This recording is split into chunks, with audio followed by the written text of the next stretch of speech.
Nuisance. Oh, God, today's been a very annoying day. Woke up, had to go and get an oil change and then deliver food, and then during the oil change, I had to just go and idle around and find something to do for like 45 minutes, and Jesus, that's a forever. God. And I go out, deliver foods, be able to make a little extra pocket change. Oh, excuse me. Just got home, had to do some cleaning. Now, here we are.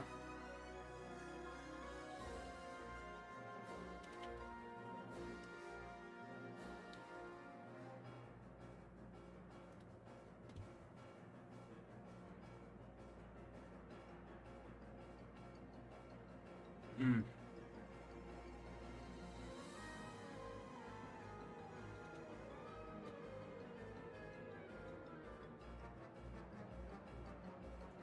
Well, let's, get this stream started, I guess.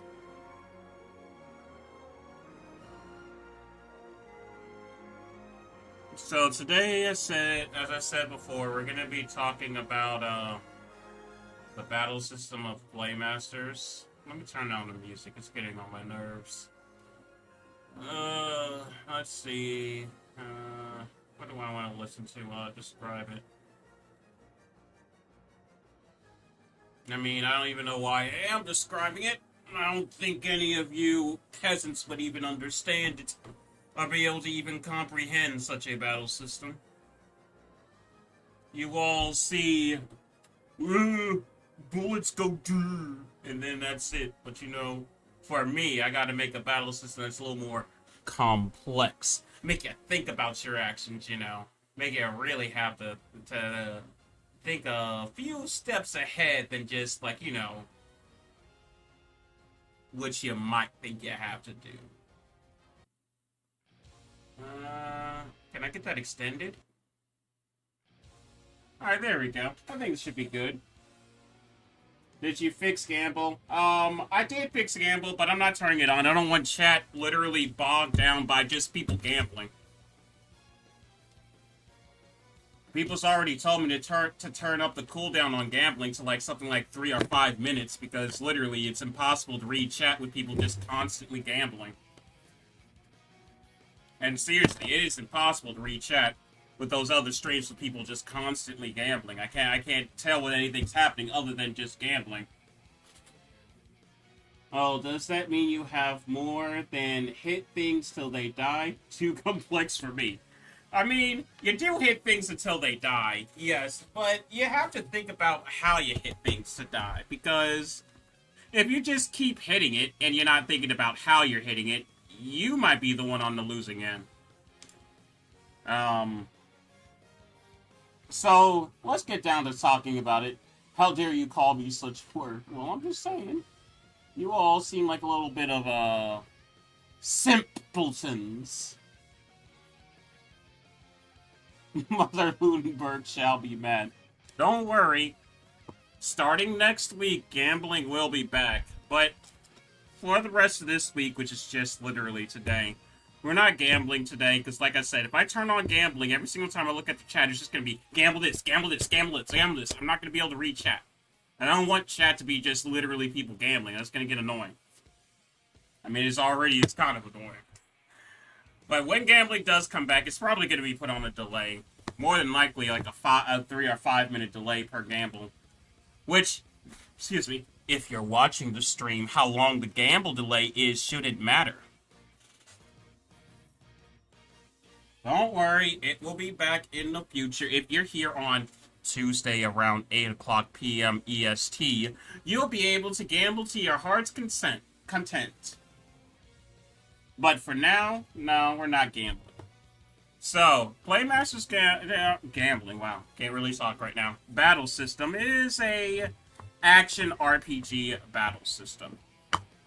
So I brought up a little battle map here. I don't, unfortunately, because I was out so long today, I didn't get to really make up a mock-up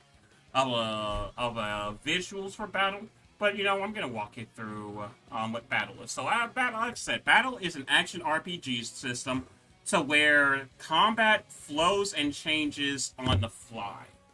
And when I say on the fly, I don't mean like the basis of combat is going to be changing. Let me turn up the music and turn down my headset.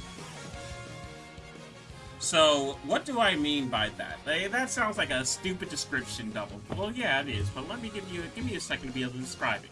So, what I mean by things are constantly changing is, battle, there's two different sources of power that you have throughout battle. You have your AP, or your aura points, and you have your DP, or your drive points. And these are the two things that you use to be able to push your way through battle. Throughout battle, you're going to be constantly switching characters and throwing out attacks in different orders to be able to get the proper outcome. How you may, say, like you have a slime. How you may tackle fighting that slime with just Xanark may be completely different than if you have Xanark and another character. Or if you just have Xanark in your party, fighting that slime may take you like a minute to beat. So where with somebody else it may take you 30 seconds or maybe even 5 seconds. It's always good to be able to size up your enemy and know what the proper way of attack is. So let's go into detail. I already mentioned AP or aura points. What are those used for, Double? Let me describe it to you. Let me bring up.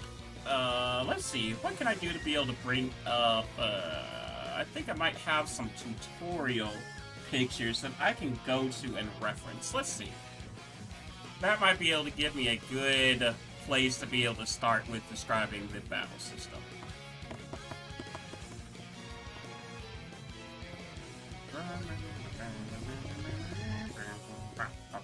Here we go. This should be a good start. No. Cut up that. Alright, so here we go. So, in battle, this isn't, well, that's not really how battle looks. Let me see if I can find a battle screen.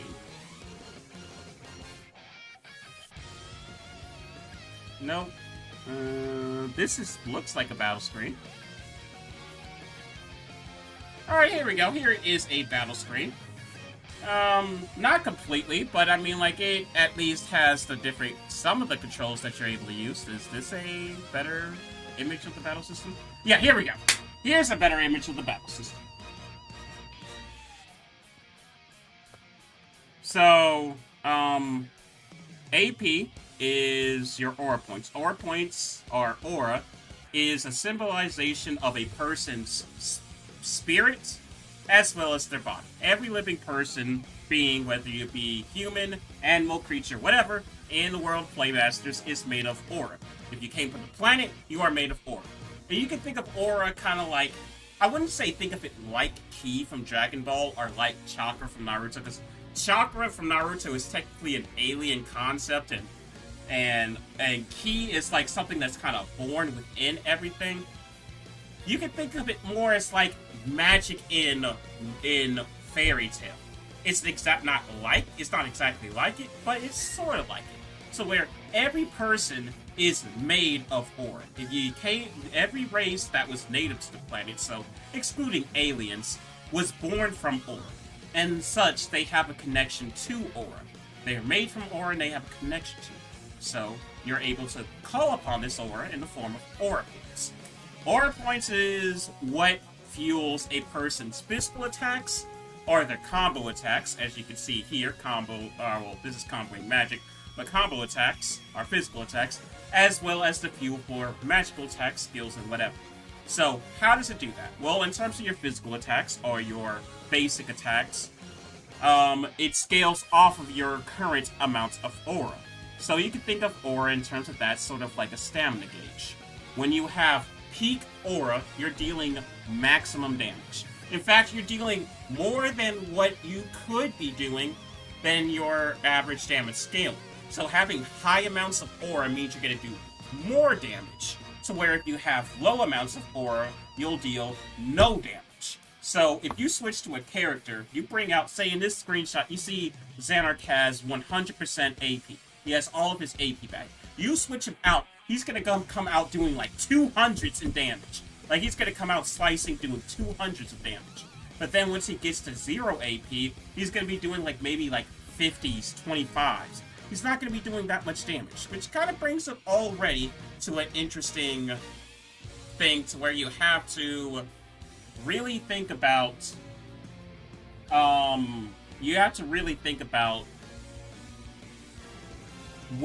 what's going on. You don't want it. Xanark is the type of character where you could keep attacking till you win. He's the type of character that you could just keep slashing until they die. But you're going to start doing minimal damage. If there's other enemies around, you're just leaving yourself open for them to hit you. So at that point, you have to think on your feet. Like, be like, okay, this character's running low on aura. Switch to the next character and start dealing damage with them. Now, as I said before, your aura constantly drains with each attack. So every attack you throw out with Xanark, he constantly loses aura. Even if you run out of aura and you have 0, you can still do physical attacks. However, it's not the same with magic and skills. Magic and skills require a set amount of aura, which is usually displayed underneath the skill that you have equipped, as you can see right here. Cost 10. These skills and abilities cost a specific amount of aura. So say you want to be able to cast Fire because you know, hey, this enemy's weak against fire. You can use those skills and everything like that. Abilities. Now, special abilities still do take up those slots. So say if you want to be able to use Dodge Roll or things like that, you have to equip Dodge Roll and then use it.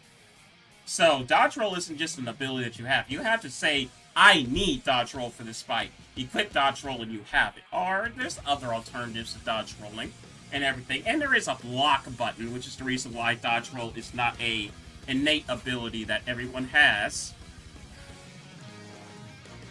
Oh, God. It's kind of hard because we don't have a lot of people in here, and I wasn't able to make a subjective plot.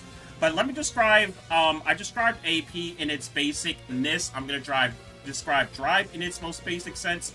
And then we'll talk about each of the different ways that you can interact in battle. We'll talk about enemies, and we'll talk about things after that. So, let's talk about Drive next.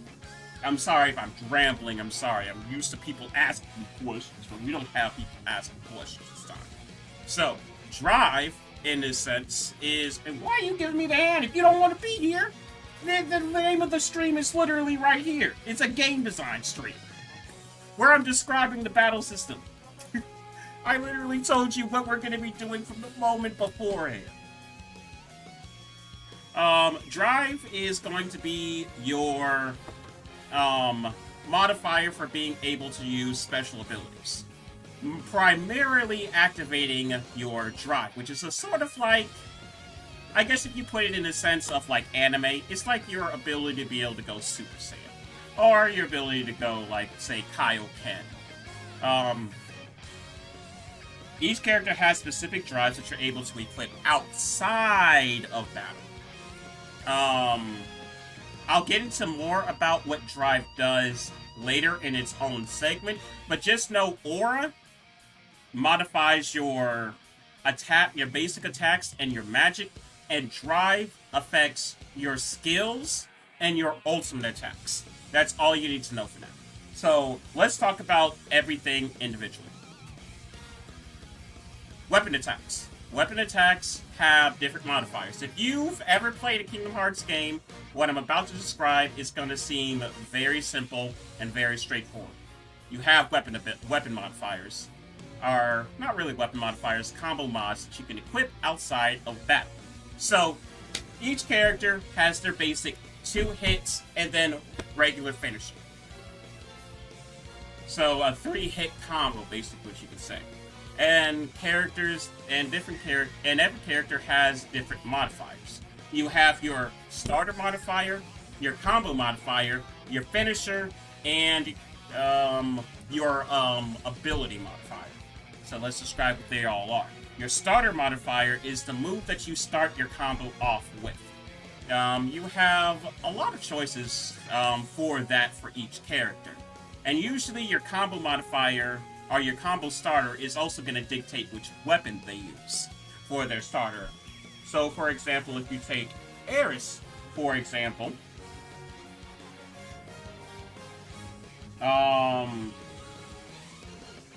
Eris has the ability to be able to use stabs and bows. So your combo starter is going to dictate whether she's going to use a bow or a club for her starter.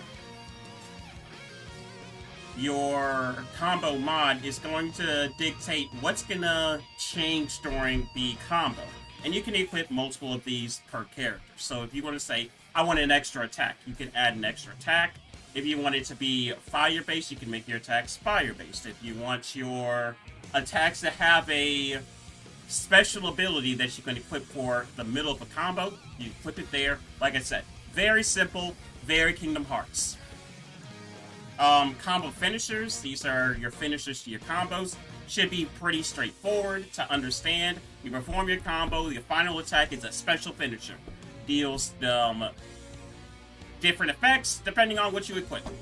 You can only equip one combo finisher though, and instead of like Kingdom Hearts, you can equip multiple finishers. And depending on the situation, that's what happens. In Playmasters, each character can only have one finisher equipped at a time. That's just how it is. And then weapon abilities is an ability that you're able to equip that happens whenever you use your charge skill, or whenever you hold the weapon button.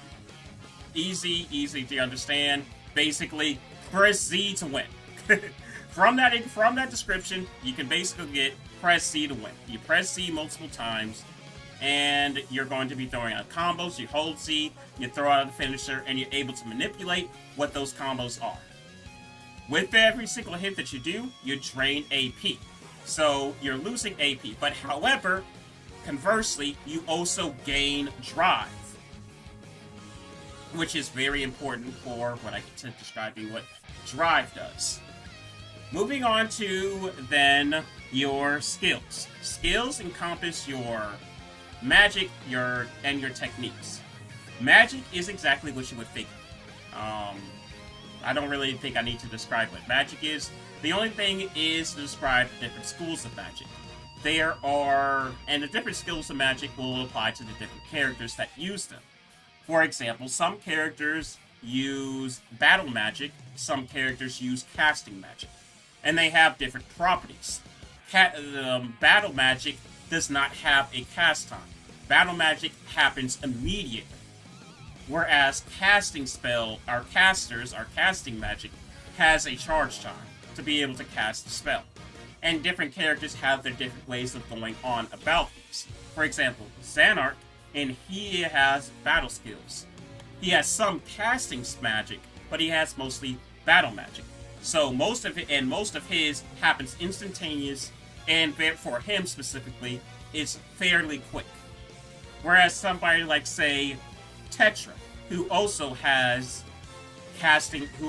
battle magic, requires items to be able to use her magic. So you have to have the required item to be able to use her magic. With Eris is a caster type, but however, special to her, she can have magic spells be her weapon ability, which means she can move around while charging a spell. Whereas every other character, when they are charging a spell, they have to stand in place. And then if you go over to somebody like Lucy, who is the black mage of the group, she is a caster type. However, after she is able to use combo magic, which means after she casts the first spell that takes a while to charge, she's able to cast a lot of spells in a combo chain with no lag in between. So every character has their way of going on about magic. There's also other schools of magic, such as green magic, which is good at protecting characters. Gray magic, which is good at, my bad, my brain is dying. Gray magic, which is good at, like, time-based magic. Blue magic is good at learning. And the school of brown magic, which is good at offensive types of buffs. So the thing about magic is that magic deals damage, deals good damage, has a chance of being able to, you know, hit an enemy weakness and everything like that. But however, it costs a specific amount of AP. If you do not have that AP, you cannot cast the spell. Depending on who you're playing as. Every character plays a slightly different. I won't spoil, like, you know, who plays slightly different, but that's the basis.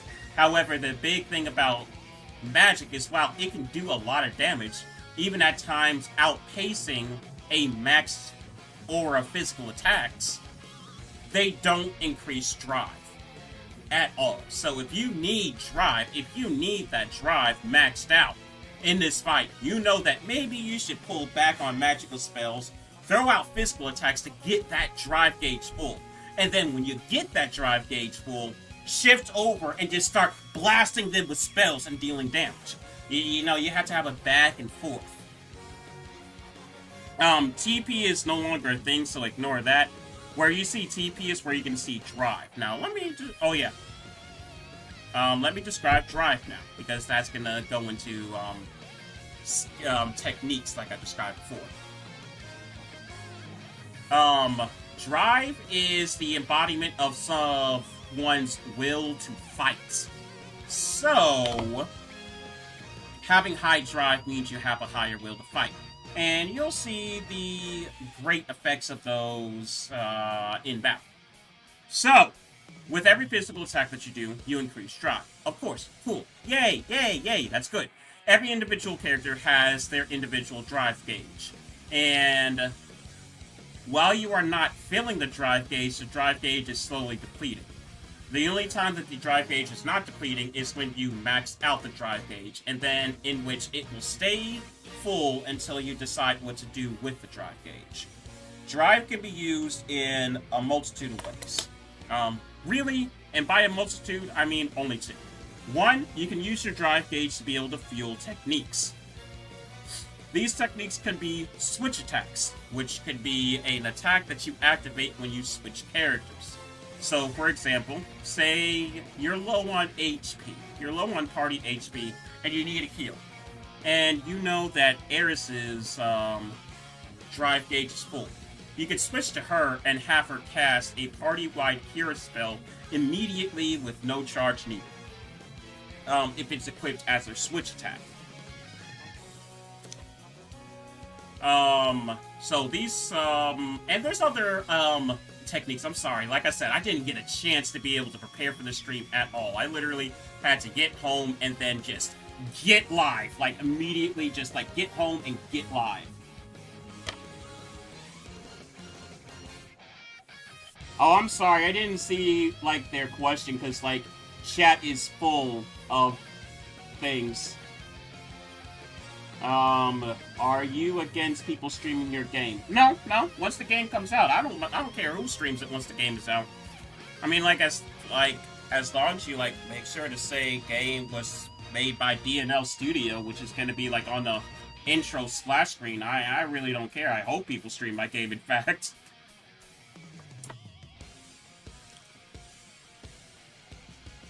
Don't you have a demo out? I do have a demo out, but it is a very old and crusty demo. Like, I mean, I don't, like, let me go and see, like, what even is the demo that I have out.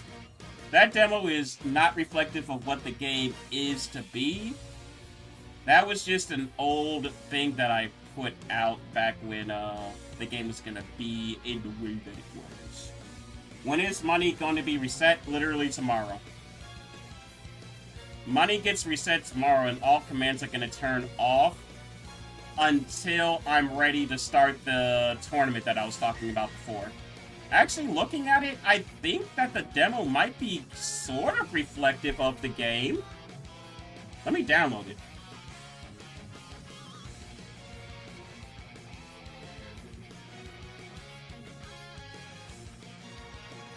Well, yeah, let's see.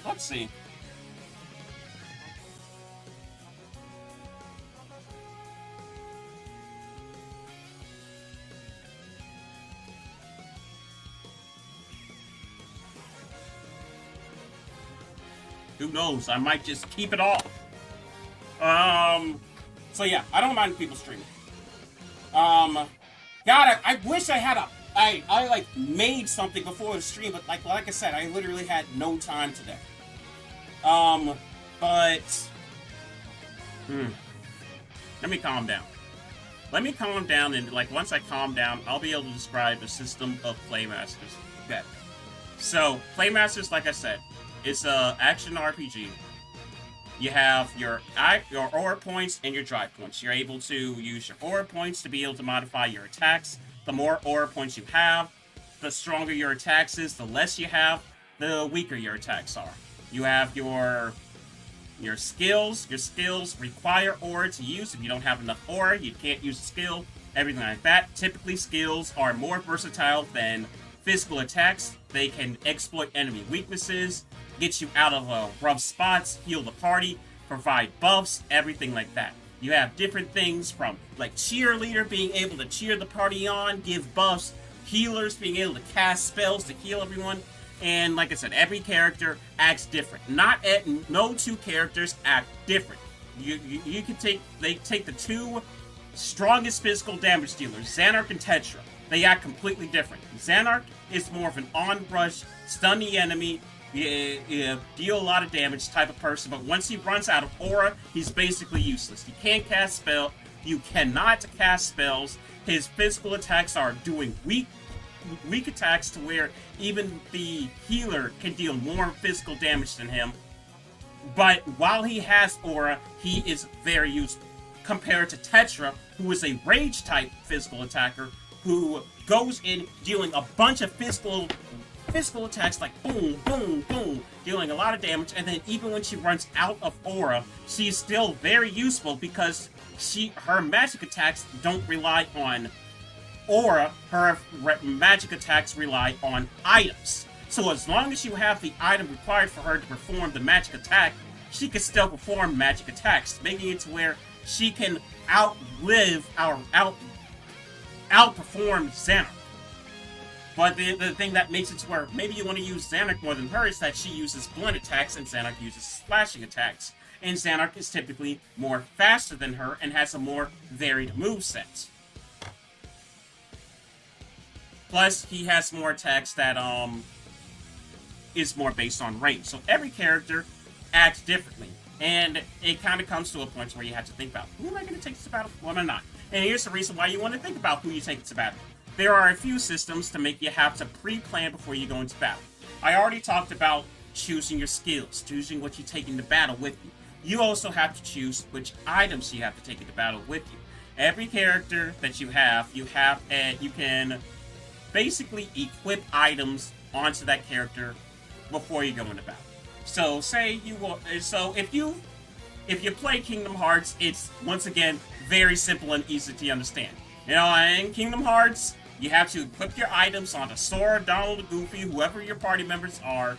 Equip items onto them, and then, you know, they're able to use them in battle.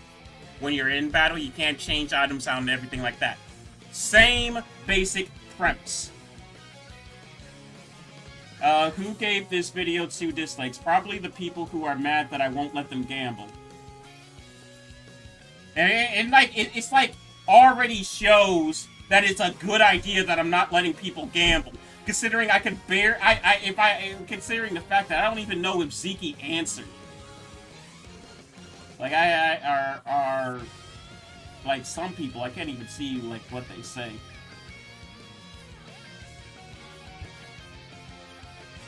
Let me open up this chat.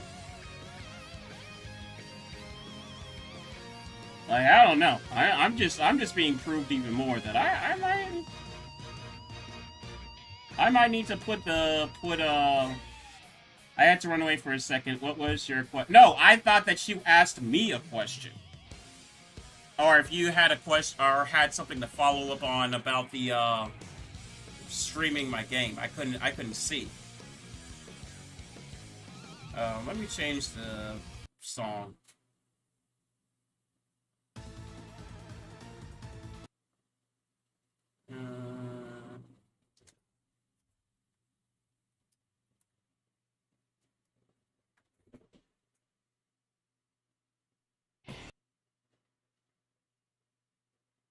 There we go. So like I said, items, you have to equip what items you want to go with into battle, everything like that. Very simple thing, just, like, you know, make sure you choose right for every character, and like that. Shielding is probably the more special.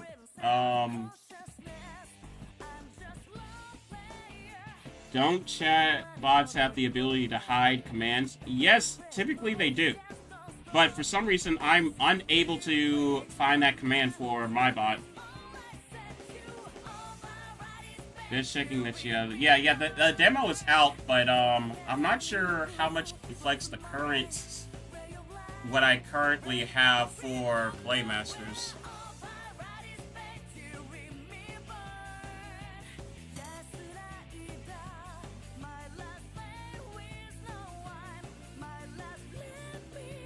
Alright, let's wait for that to finish.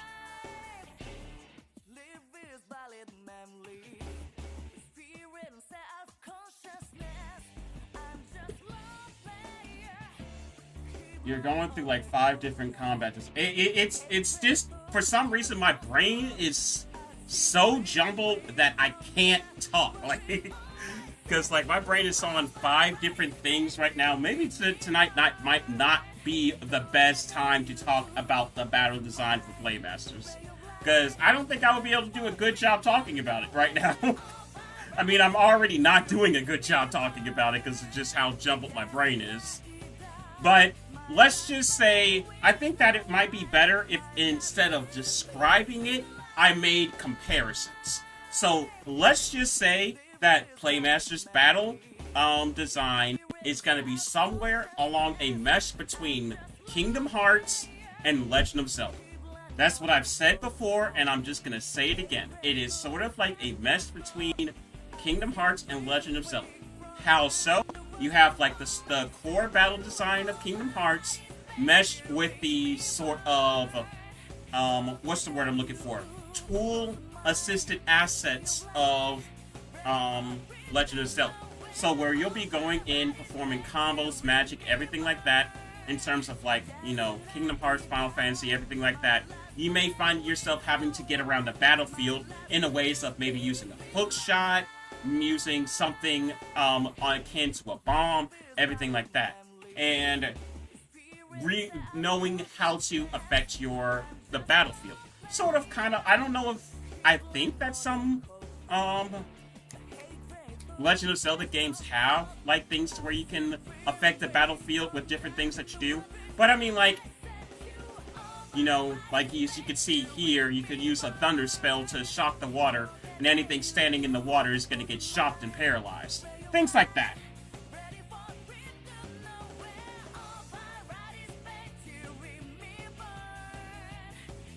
Have an attack that has a 2% hit rate that does 30 times damage. I mean, like, maybe I'll do that, but I mean, like I said, tonight's not the best day for me to be able to describe the combat in depth, because I just cannot do it. Like, my brain is just too jumbled. I keep jumping from topic to topic. So, like I said, I'm just gonna keep it minimum and say the battle system is a mesh between Kingdom Hearts and Legend of Zelda. Plus with a few, like, you know, new things that I've thought of. That's the best way for me to be able to describe it. Like, even this screen that you see right here, like, I've already redesigned the battle screen. Even without me being able to get, like, you know, more custom assets. The battle screen is not going to look like this. Well, the more that, like, I design, the more I'm able to, like, make my own custom assets, even outside of an artist. But, yeah, cross between Kingdom Hearts and Legend of Zelda. Let me try running the old demo. And let me see exactly, first of all, let me see if the old demo runs. That's a good question. Alright, so the old demo runs. Let me turn on this and this. Alright, let's see. Does the old demo work, and what's even in it? Alright, so you do start from up here. Would you like an initial auto-equip? This will automatically equip healing items at the beginning of the game. Remember to restock in pockets when you run out of items. This was before I figured out how to be able to automatically restock people's pockets, so you had to go in and automatically, or not automatically, manually put new things into your pockets. We're gonna say yes. Would you like to toggle adventure mode? This will make scenes shorter and give you the gist of what's going on. However, you will miss out on some information you may or may not care about. This is something that I'm debating bringing back. I kind of cut it out completely, but if I see people interested in it, I'll bring it back. Basically, it's a system where if you go on adventure mode, like it says, you'll get shorter cutscenes that's more concise. But you'll miss out on more character, like, if there's any character development, any, like, character traits, anything like that, you're gonna skip it. You're just gonna get what you need and be on your way. However, if you play classic mode, there's gonna be more of your classic JRPG systems where you get a little bit more bang for your buck. But, adventure mode, you just get the gist of things.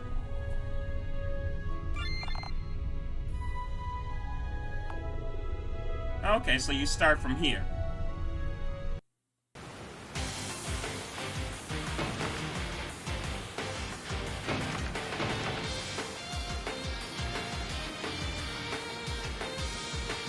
This is actually kind of hard because I have not done this in a while.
Alright, so far it's seeming...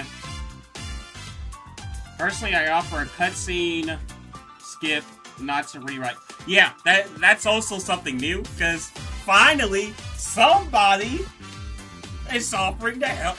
I finally was able to find a way to be able to skip cutscenes that isn't, like, going to slow down the game.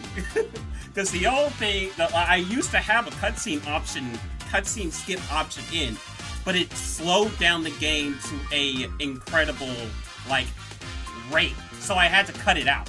It was because of how I programmed it. But I found a new way, so it won't, like, slow down the game anymore.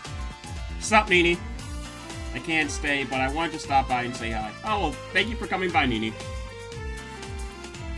But yeah, I might just end up doing cutscene skip and not doing adventure in classic mode.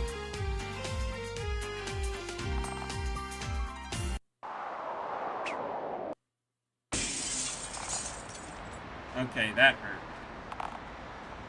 How did I even get down here? Alright, I fell off the waterfall. Yeah, just Speechy, I'm kind of stuck down here. Do you want us to get some help? Nah, I'll find my way out. I've been in these sewers during a job before. It shouldn't be that hard to remember the way out. What would you like to do? Take who would benefit you most. Eris is a white mage and can heal. Lucy is a black mage and can activate light. So here's like the first thing for the demo that kind of like, you know, made things a little bit interesting depending on what you wanted to do. You can take Eris with you. You have oh wait, why do I still have the spoiler thing on? I should not have that on. I made the game. You can't spoil it.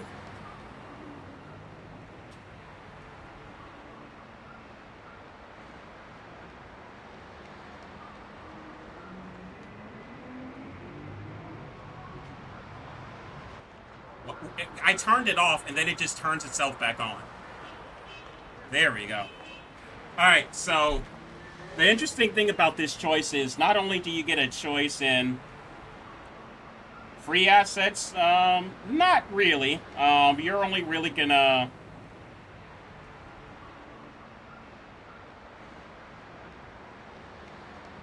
I don't know what the Ludenberg said.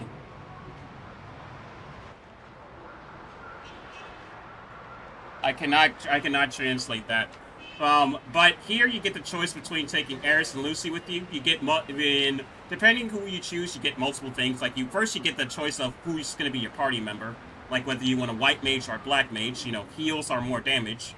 If you take Eris with you, you go down one path. If you take Lucy with you, you go down a completely separate path that's completely different from the one that you're going to go with on Eris. And you get the ability to turn on lights.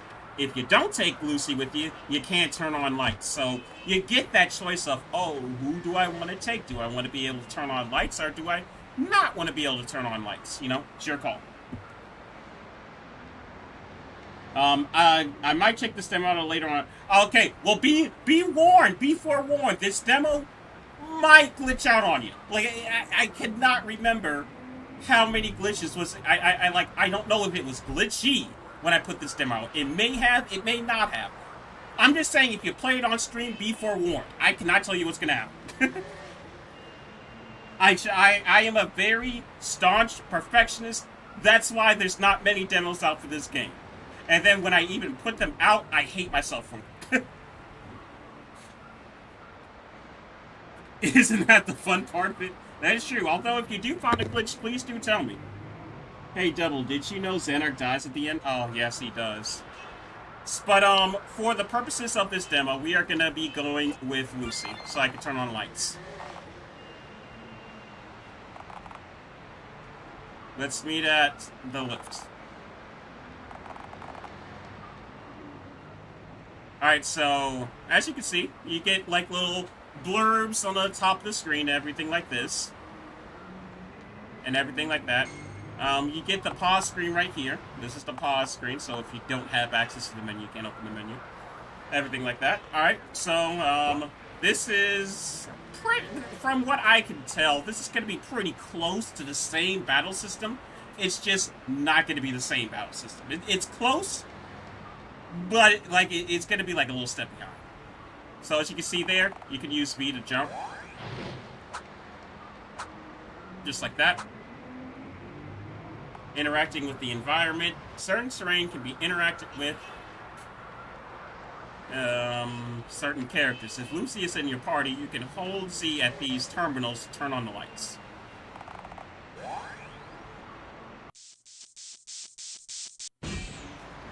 See? And then the light is on.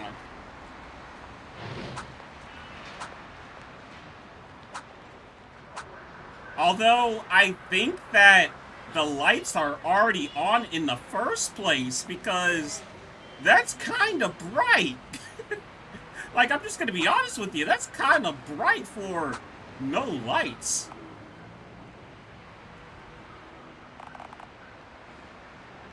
I don't know if it's that this light is broken, or if the light system just did not work in this demo.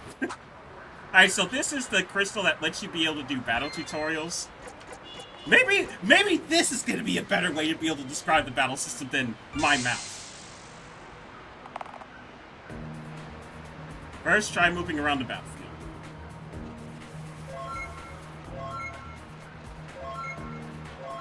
So as you can see, you use the arrow keys to move around the battlefield.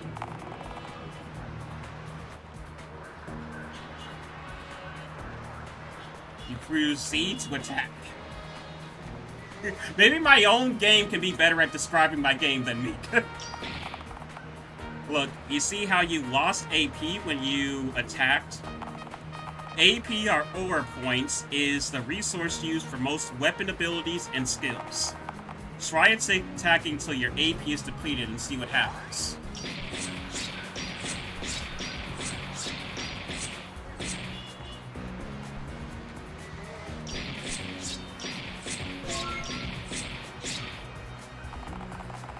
Have you noticed? You deal less damage the less AP you have with with weapon abilities, my bad. It is wise to minimize missed attacks as not to waste AP. Also keep an eye on your CT charge time gauge. This acts not only as your stamina for attacks, but charge gauge for attacks, hence charge time. Yeah. The amendment to this, CT is not gonna be a factor in the full game. Well, it is. It's gonna be a thing to be able to let you see how long you need to hold the button for your weapon abilities, but it's not gonna be a stamina gauge for your basic attacks. That's your AP. Your AP, that you're gonna have to measure how much you want to attack with your AP. So just know that that's not gonna be a thing. Where's the part where you meet a Victorian cowboy steampunk vampires in India? Now, that's going to be in Chapter 3. Try holding the attack button Z and releasing to perform a blitz on the enemy. Blitz allows Xanark to pull out a quick attack that hits all surrounding enemies. Blitz is exclusive to Xanark's basic combo. Each character's weapon abilities comes with different charge attacks, so try experimenting with them. Quick amendment to that. So when I made this demo was going off the basis that each character was going to have weapon abilities rather than getting different weapons. In the current build of Playmasters, that's been changed. Every character has the same set combos and everything like that. Instead, you get weapons. Your weapons modify your character and everything like that. But you get weapon combo modifiers that you can equip at your own leisure to be able to change how your character fights. Just a slight difference, but I mean, like, it's still the basic same thing. This concludes basic controls. So that's the basic controls of Playmasters. It's actually still kind of almost the same. Let's go over item usage. There are two types of items you'll use in battle.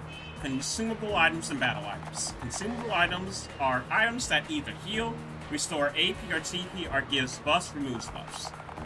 Battle items ranges from bombs to crystals, essentially items that deal damage to enemies. Let's try healing your HP with a potion. Use Q and equip a potion and then use it with A. It's a good idea to utilize items in battle. Ethers are great for quick AP, and food pills give temporary buffs. Now let's try using a battle item. Try equipping a red shard and using it on that rat.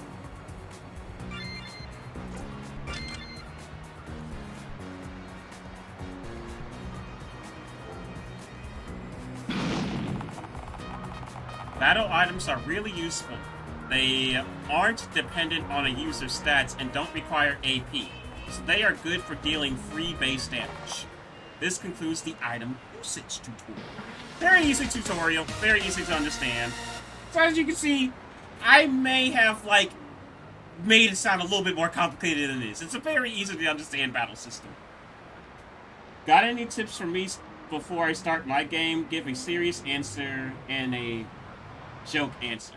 Serious answer, plan. You need to do all the pre-planning. Do all the pre-planning that you can do before you start your game. That was my mistake, and I don't want it to be your mistake. Do your pre-planning and get that done before you start. Joke answer, just start the game. Just start making the game. Just jump right into the engine. Don't worry about anything else, like... Don't worry about things like, quality and stuff like that. I mean, like, just jump in there. You gotta get something down there right then from the beginning. No. In all seriousness, pre-planning is the best thing that you can do for your game. If you know what you want to do for your game before you start, you already got, like, most of, like, the problems that you're gonna have solved. So just pre-plan. Like, honestly.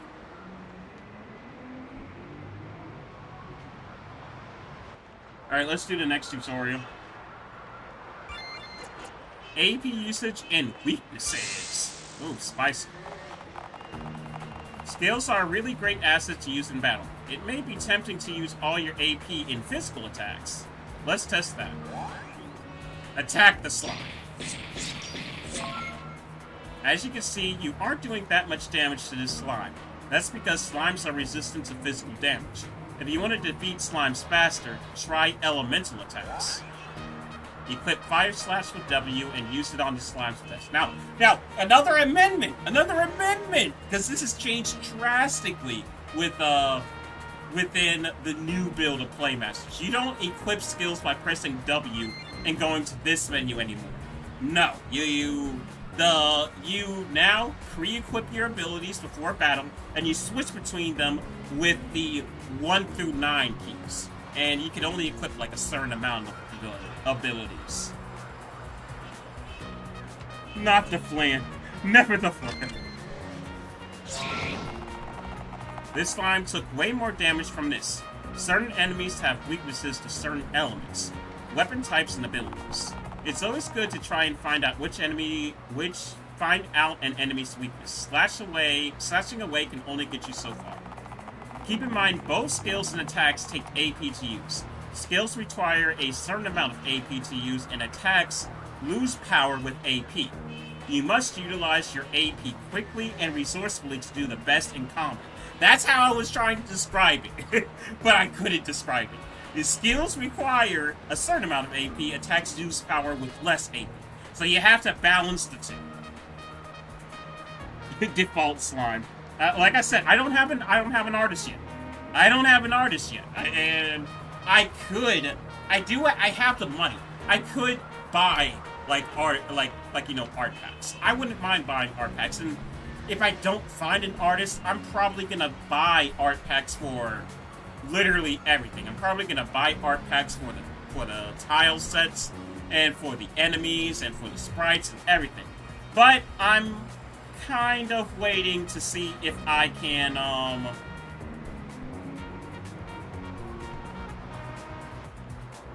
I'm kind of waiting to see, if I can get myself an artist on board to do these things for me. But yeah, don't expect to see default slime in the full game. Please try experimenting with your different skills, as each of them have different uses. You can equip them before battle in the skills menu, but you cannot change them during combat. So yeah, battle, you have to think. Why is the tutorial still going? See, didn't I tell you about glitches? There's one glitch that was there that I somehow did not catch. Blocking normal attacks and spells.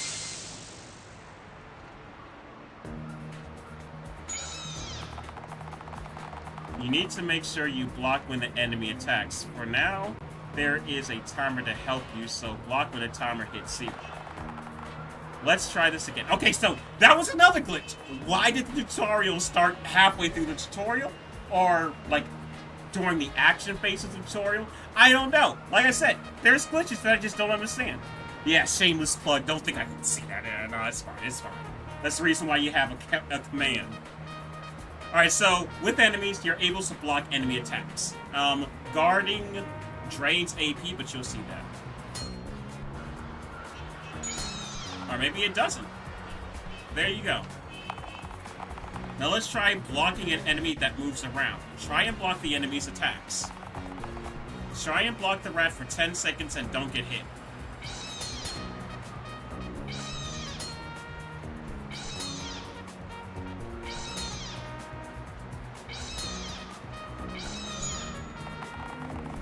There you go. Notice, once you let go of the block button, you can't block for a few seconds. Try and time your blocks. Now let's practice blocking an enemy that moves very suspiciously. Try and keep an eye on its movements and block where it's coming from. Try and block the Mega Slime's attack.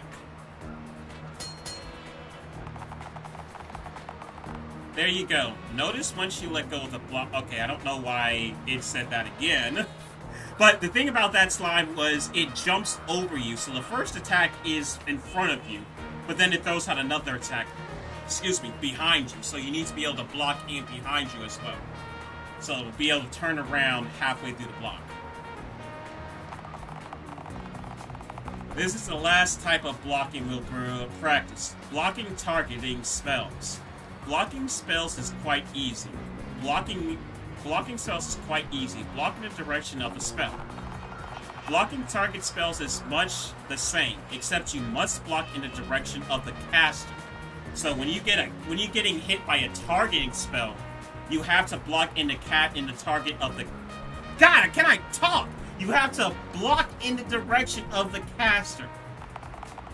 There are cues for who the caster is, such as their casting aura or their battle cry. Another way is by sensing who cast it by seeing who is glowing blue when the screen flashes. When the screen flashes, you must block in the direction of the caster to block the damage. Try and block all incoming damage by watching the enemies closely.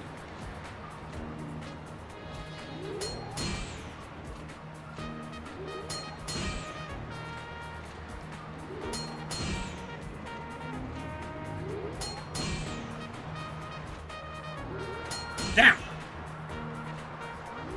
Down! So you saw... Why did I put that multiple times? Oh, it's almost Rocket's birthday. Rocket, what do you mean it's almost your birthday? Why didn't you say that when Dee Dee was saying their birthday's next week? So you're telling me both your birthday and Dee Dee's birthday is next week?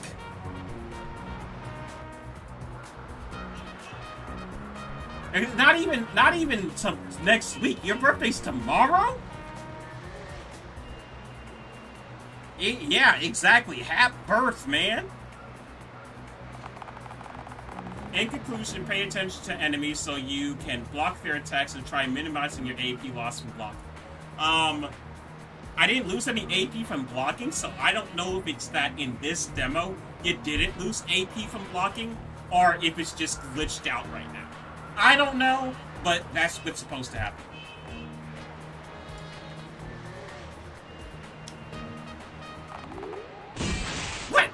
What was that?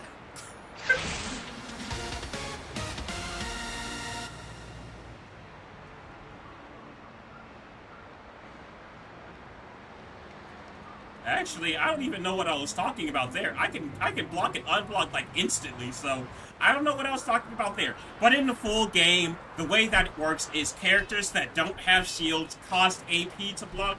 The longer you block, the more AP drains. If you're a character that has a shield, you can block for free for however long you want. That's how it works in the full game. So you have to if you know you're fighting an enemy that requires you to block certain attacks, it might be good to have a character with a shield in the lineup so you can switch to them to block. But if you don't really care about the AP loss, you can forgo it.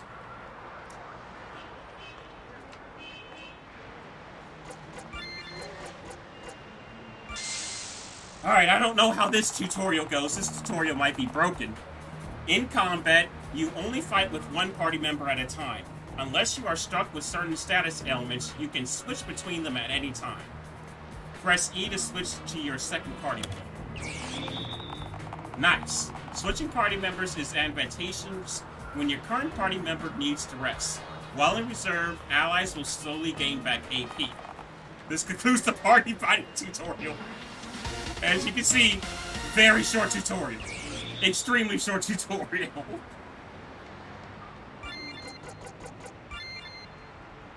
Miss Hints. What is all this? You can escape by running against paths leading away from your battlefield. So you can escape from battle if you run against certain areas that will help you escape from battle. The drive gauge is at the bottom right corner of the battle. A corner of the battle goes up over time during battle. Once full, pressing X, by pressing X, the party will activate the current equipped to drive. The drive will last until the drive gauge empties. If the battle ends before the gauge empties, it will be at that point at the start of the next battle and will begin filling. It's best to save your drive for urgent moments.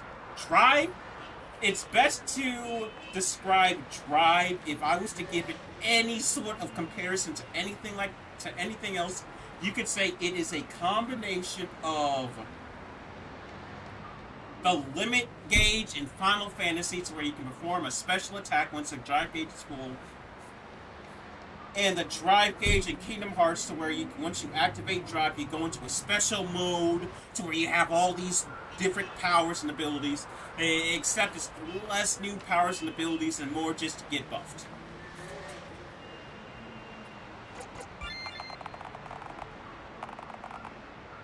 And some tips to be able to help you manage your AP better. Switch party members often so allies can charge AP in the back. Charge AP by holding C. The more you charge, the higher the AP.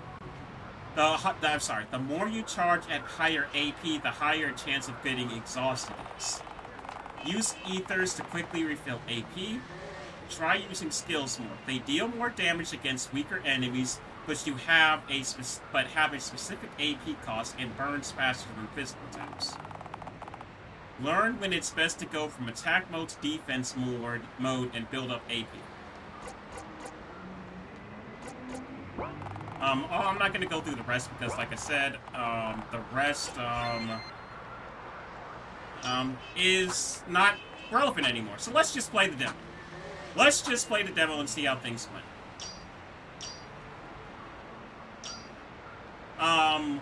If I remember correctly, there was a thing that told you to shoot this.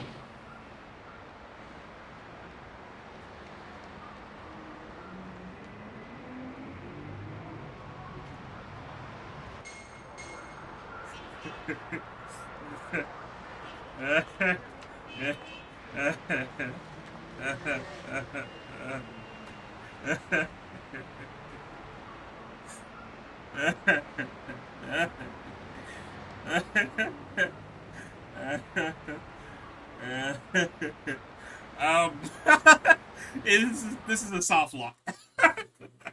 How did I not catch that back then? That's such an easy to fall into soft lock. I have no idea how I did not catch that back when I was making this demo. I tested this demo like probably over 100 times to be able to find bugs, and I did not find that super easy to fall into soft lock. You gotta be kidding me. That's why I say, people, it's bet when you're making a game, no matter how short, no matter how sure you are that you did everything, have other people test it. Because they will find things that you didn't know was in the game.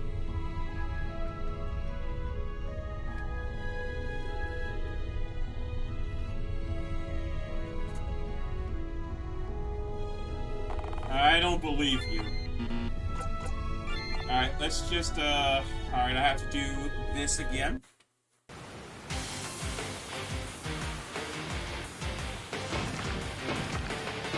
Luckily, I know the strats for being able to do this pretty easy.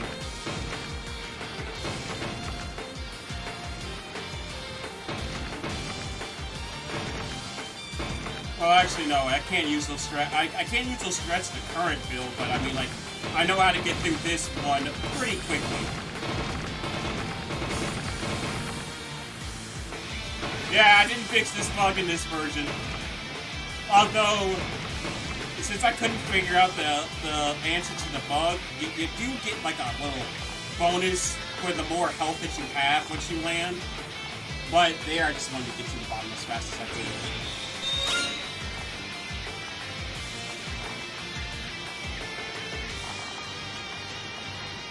Is this one of the rare games that you can buy ethers? I know the strats gets hit like 80 times.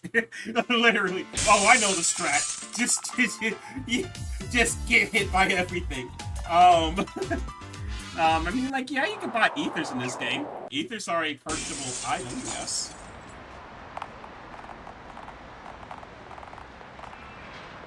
Because, like, the first thing that you do in this demo is a mini game. I didn't want the player to be able to die in a mini game when you're just literally thrust into it. So, I mean, like, I just didn't let the player die. Which is an oversight on my end, yes, but I mean, like, I needed to get the demo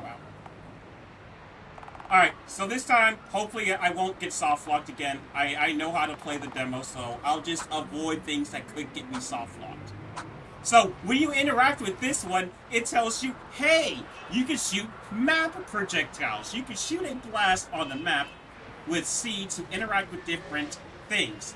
It can hit switches, stun enemies, and do other things. So, you can use this to be able to hit objects. You can use it to stun enemies so you can avoid encounters and everything like that.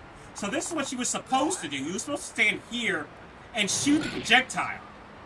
And then he moves over and it falls. That's what's supposed to happen.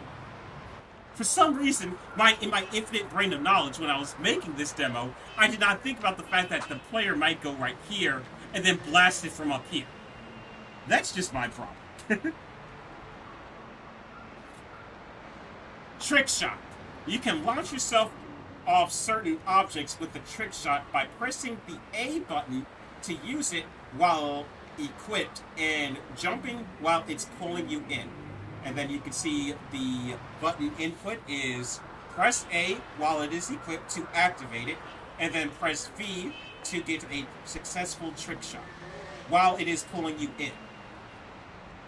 So let's try that out. Trick shot 2. It is best to be standing 2 spaces away from what you're trying to trick shot off of.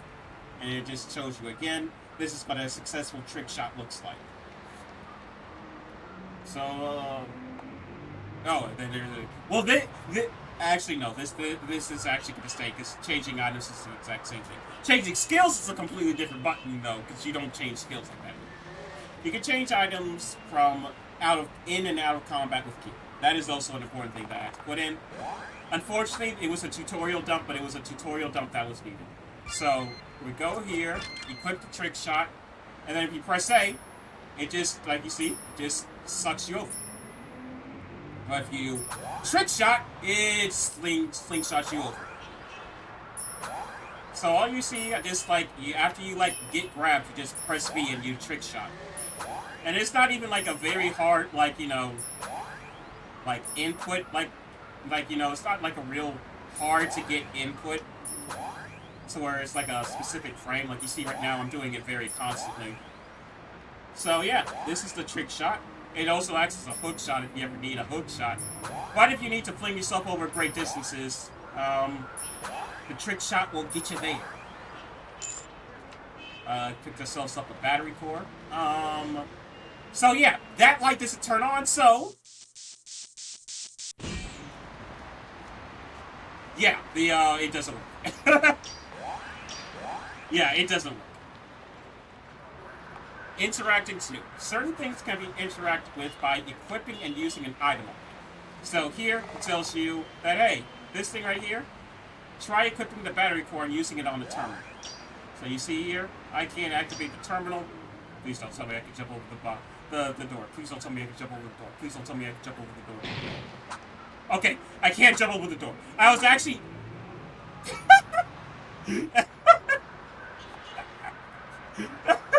See? I told you. Glitches. This is why you have people play your game for you. So you can't do things like this. Have people play your game for you. That is tip number 2 for you, Nagito. Have people play your game for you. So we're going to equip the battery core and use it. And we see it does actually open the door. So that's programmed correctly. What? Comboing magic. We're not going to focus on that tutorial. I don't even know why that's there. But why did activating this terminal turn on this light? Okay, so as you can see, this, like I said, this is why you have people play for you. I was probably dead tired when I made this. Alright, now we're in the actual dungeon. We're in the actual dungeon. We're gonna save.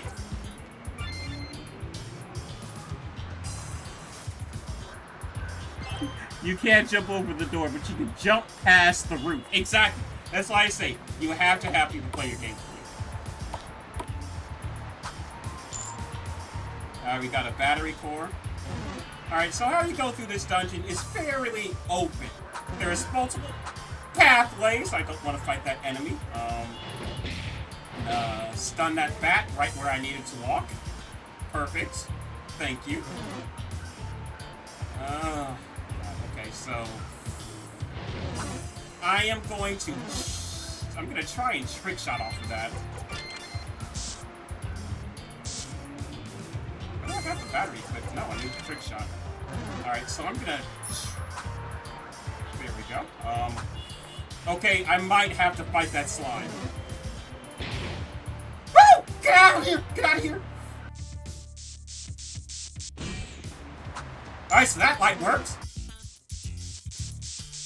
Oh, there we go. So the lights in this room work. That's good to know. The lights in this room work. Alright, I'm gonna lure the slime over here, stun it, and then I'm gonna get a trick shot over here.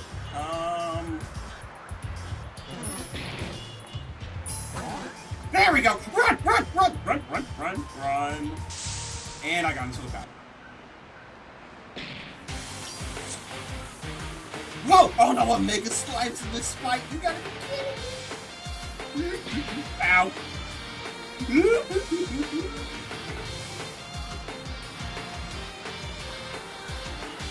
Okay, you know what? This was before, I think...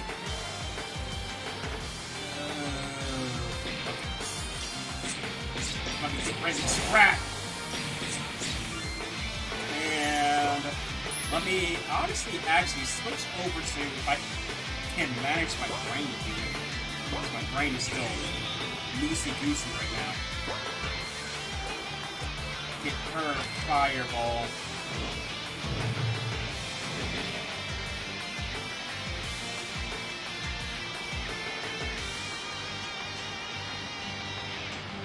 Whoa, where'd you come from?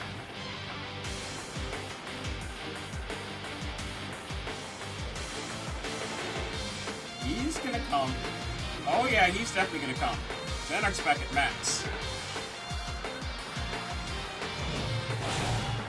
There we go. Luckily, I can't say that, while that looked kinda choppy, I can at least luckily say that the new version of the game runs better.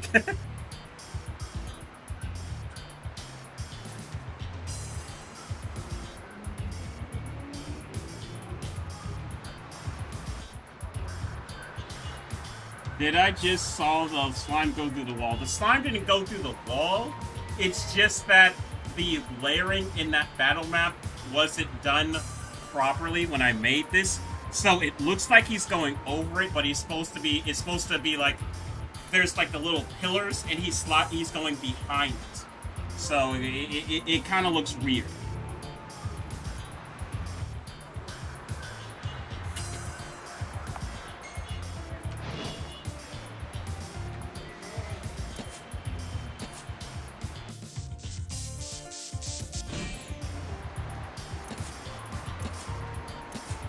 For her, Lucy is a gunner. She has ranged attacks, so that's her thing. Compared to Xanark, who has physical attacks. So for her, it actually should be easier for me to get a... Okay, she can't...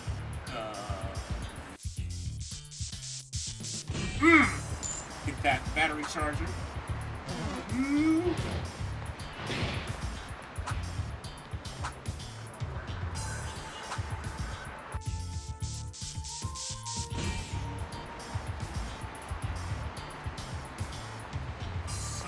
You just right now at this point in the dungeon, you're just kind of like trying to find a way out. I'm going to stun him and then jump over him because I don't want to fight. I don't want to fight an enemy right now. That's the beauty of this battle system. You can see if you're careful, you can avoid battles. If you just do not want to fight battles, you can. Oh, she does not have the trick shot equipped. I was like, why am I not trick shotting? Like, oh, she does not have the trick shot equipped.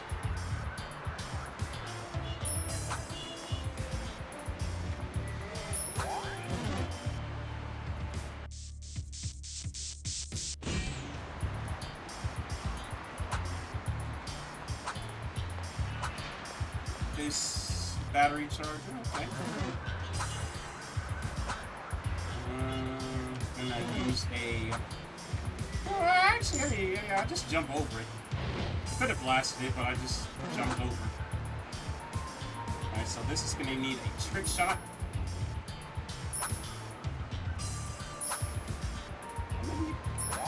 There we go.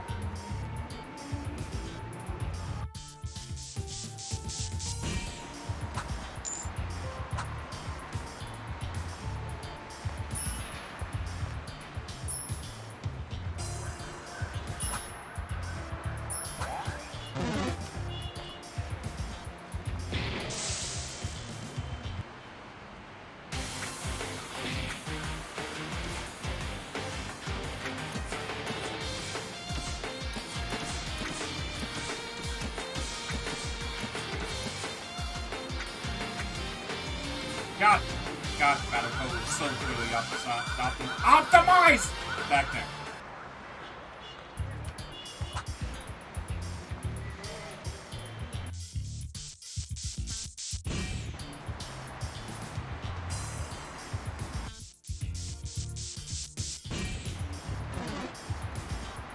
But the more, like uh, uh, uh, uh.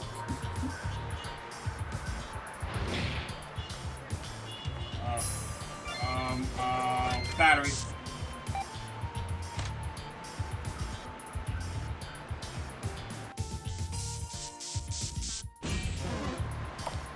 Alright, I honestly don't know if I'm gonna be honest with you guys. It's kind of like I'm playing this new because I remember some things that you could do, but I don't remember everything. Alright, that unlocks something. God, this is chugging. I am so glad I figured out why it was chugging.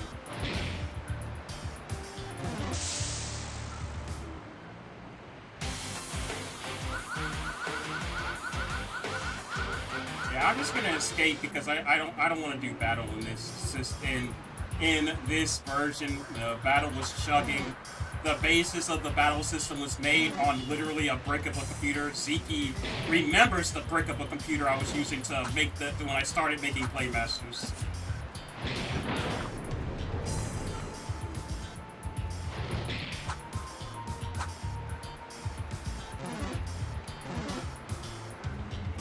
That's why this game seems to have such poor frame rate, and this is because I used a brick of a computer to build the basis of this game. When I say brick of a computer, I mean when I first started making this computer, my parents had gotten me a refurbished computer for Christmas, and that's what I used to like basically start making this game. And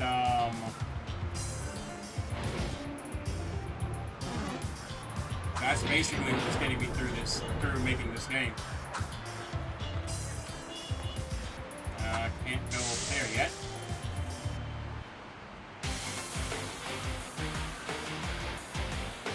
That thing was such a brick my laptop just from proximity. When did this demo come out? Let's see.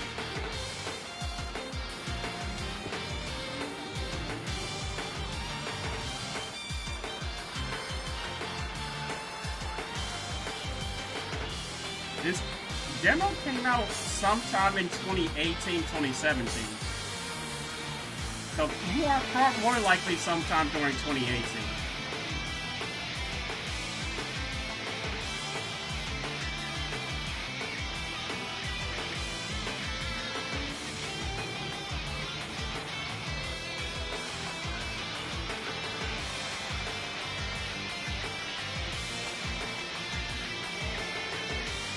How do you do this without lights?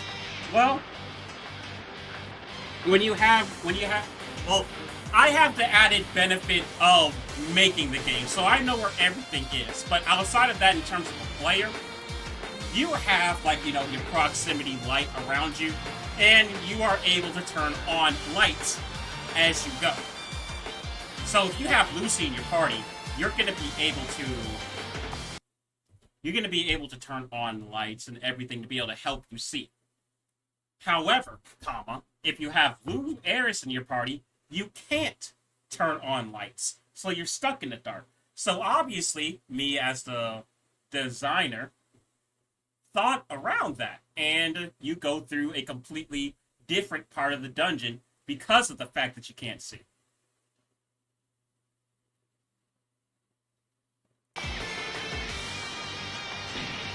But yeah, I built this game originally on a refurbished brick of a computer. So it's honestly not it's not the most well-made game.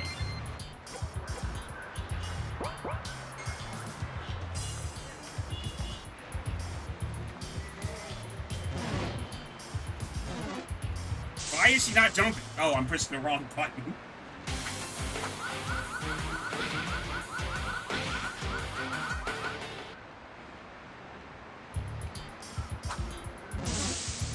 Oh my god. I'm just trying to leave. I don't want to fight any of you. I'd rather fight you now than then. Alright, that was another gate opened. I think I should be able to go here now. Alright, that activated that one. So basically here, you're just kind of like going around the map, finding switches. Some switches allow you to be able to activate other switches. So you're just, you know, going through this puzzle, trying to find the correct place to go. That activated that one.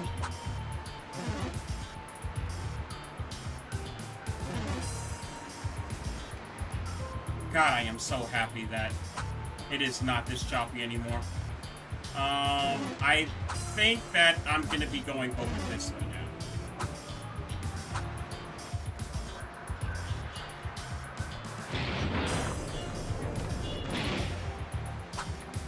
Alright, I gotta... Oh god, this is impossible! I can't hit them with literally this... Okay, let me get stalactite. Stalactite, if I remember correctly, was a pretty cool magic spell.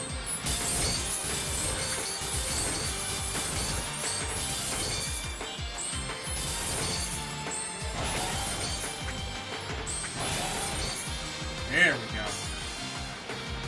That ranged magic in here.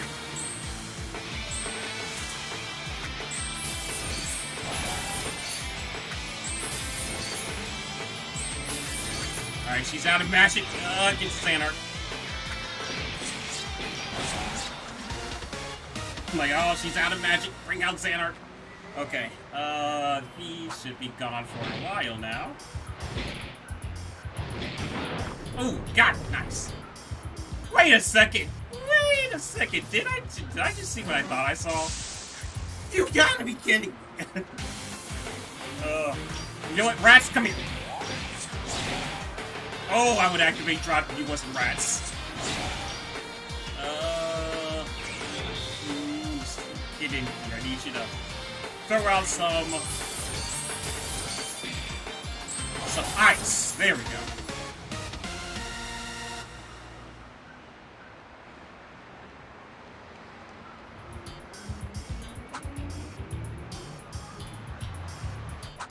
Alright, so now as you can see, all you need to do is get over to the other side. What?! Okay, that shouldn't be able to happen. I think that I probably fixed that later on. Maybe, but you're not supposed to be able to do this. You're not supposed to be able to jump to the other side. At least I assumed that I maybe fixed it. I honestly don't know. You're not supposed to be able to jump to the other side.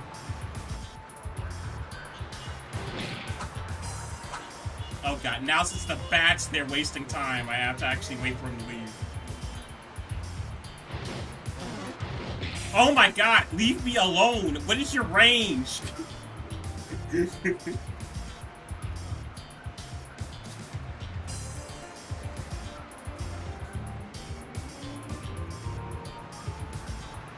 trying to wait for that bat to leave. There we go. Alright, now what you're supposed to actually do if the game was like, if I was actually good at making a game. You're supposed to come over here. You know, fight the bat, or...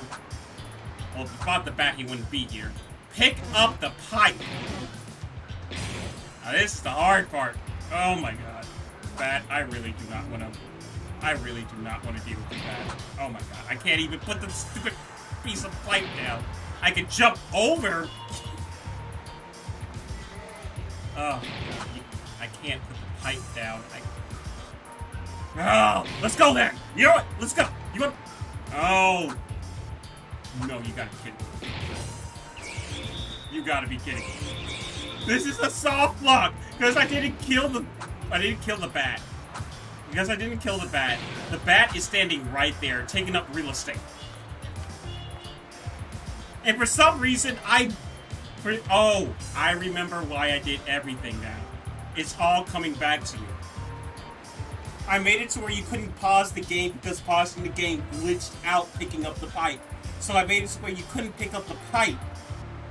Or you couldn't pause when you picked up the pipe. Instead of, I don't know, getting rid of picking up the pipe for now. So now, I just found a soft lock in my own game. Wow, thank you. So,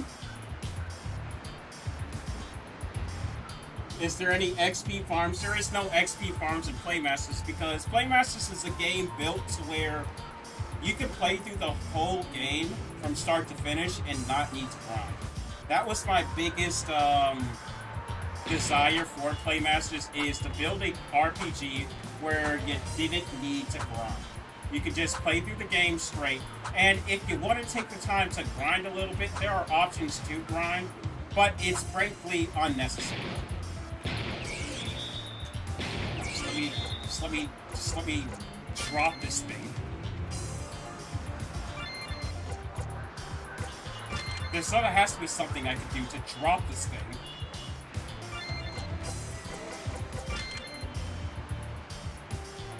I can't even use items. What is this? I can't do anything. Oh my god. I seriously cannot do anything. It is an actual soft lock. Why did I make it so you can't pause? I can understand not accessing the menu, but not pausing? I have tried every button on my keyboard. I am an actual idiot. Starting narrator dialog. No! Okay, button. Playmasters win. Sign into your account. What in the world is going on? Narrator. One running window is requested. How do I turn off the narrator? Narrator heading level. Cap N. Cap. No item in view. Has finished loading. New tab has finished loading. Stop! Narrator, stop! 2. _DX. Twitch. Google Stop! Chrome. 2. Playmasters window. Please stop! Skip. Oh my god, this. I'm actually trapped. I can't do anything. Start window. Cortana. Search tasks. Taskbar. Pane. Playmasters window. Oh my god, the narrator's still on. Cortana window. Search box. Edit. End of line. Pane. Start exiting narrator. Turn off! Exiting narrator. Oh, I was gonna say, why are you still talking?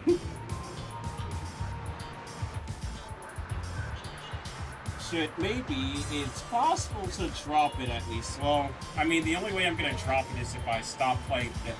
You know what? I'm just gonna say, if you want to play the demo, play it at your own risk. There is good chances for you to fall into, like what I just did, a soft lock.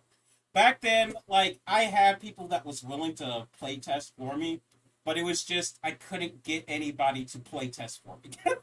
I could get people to play test for me, but I couldn't get people to play test for me, if that makes any sense. But, I mean, that's kind of like a basic overview of how Playmasters plays like. I mean, like, it's not, like, true, but it's like a basic idea of how Playmasters plays like. Just imagine if battle was like, you know, if battle was less choppy and it wasn't like super laggy. In fact, honestly, if I'm not able to I mean, like, battle is still kind of laggy, kind of choppy. But I've already said from the beginning that if I can't fix that, I'm just going to go back to trying to find a way to make a good turn-based battle system. Or an ATB battle system. If I can, like, to me, if a game isn't fun, it's not worth playing. And if the battle system is, like, to where it's like that, to where it's super laggy, it's not fun to play. So, I'll just, it'll be unfortunate, but I'll just have to change the battle system again. It's unfortunate, but that's just how it is when you're making a game. At least to me, it's just not worth it if the game is like super laggy. I'm gonna go to the testing area real quick. What I'm gonna do is oh man, oh yeah, this is gonna take a while, so I'll just have this doing it in the background. I'm gonna deploy the game. Actually, let me make sure I can run the game first, and then I'll deploy it. I'm gonna try and see if it's laggy now, and see how laggy it is, and then this stream will work on trying to clean up some of the lag, and we'll talk about other things, I guess. I mean, right, this is just more of a chill stream.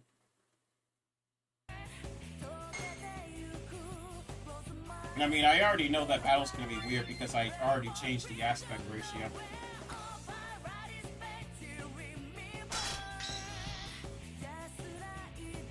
So already you can see, like, well, first of all, things are blinking that shouldn't be blinking. You see this area is, like, not right and everything. You know, you see some things are not right. I was testing something out with this battle map. Let's not talk about it, but yeah, as you can see, like, hey, things pop out and everything. Hey, isn't that cool? I mean, the two most important things to a RPG Maker game is story and gameplay. I wouldn't even say that. Because an RPG Maker game, honestly, most of them don't even include combat or gameplay, really. And then even after that, most of them, not all of them, but most of them use relatively the same battle engine, or the same battle style. It's very hard to find variety in RPG Maker when it comes to combat.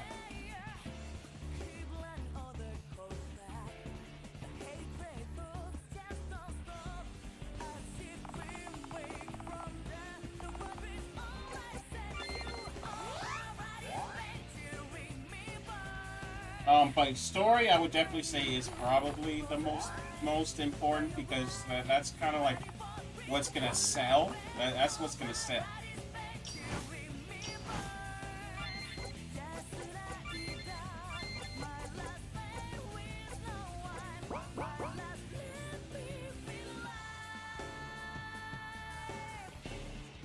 Now this is the thing. When I turn it on, the game gets very, like, smooth, like somewhere between smooth and choppy.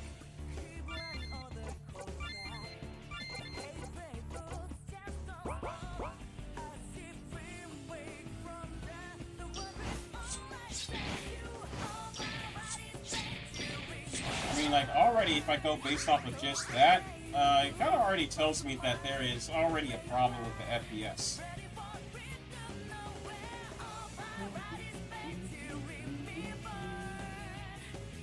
So that tells me that battle's probably going to be choppy.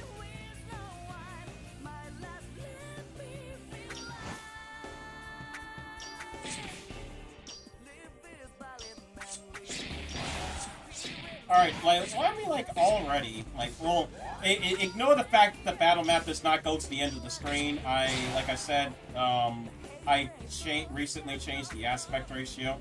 You can tell that by the HUD not being correct. I mean, like, already I could see that, like, the in combat, like, it's experiencing slowdowns, but it's not choppy. Which means that, I kind of did fix it, but we're going to need a little bit more work on this.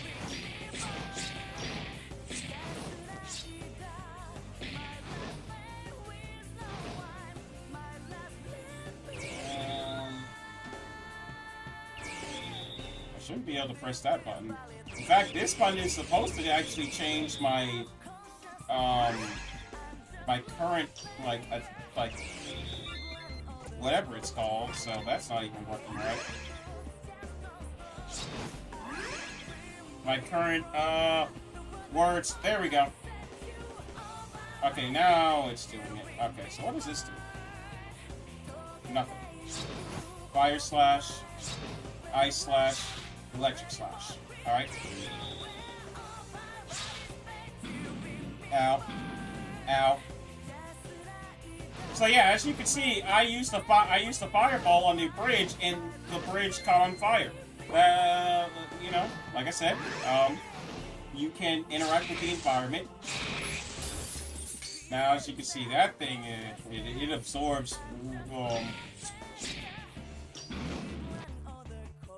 What? Okay, so yeah, definitely some workings that I have to do with the battle system. I don't even know why that happened. That probably has something to do with the slowdowns. But, like, I'm not worried about the battle system right now. Like, that is something that I'm going to be working on way later down the line. So that way I have more of a chance to be able to ponder how to fix the battle system.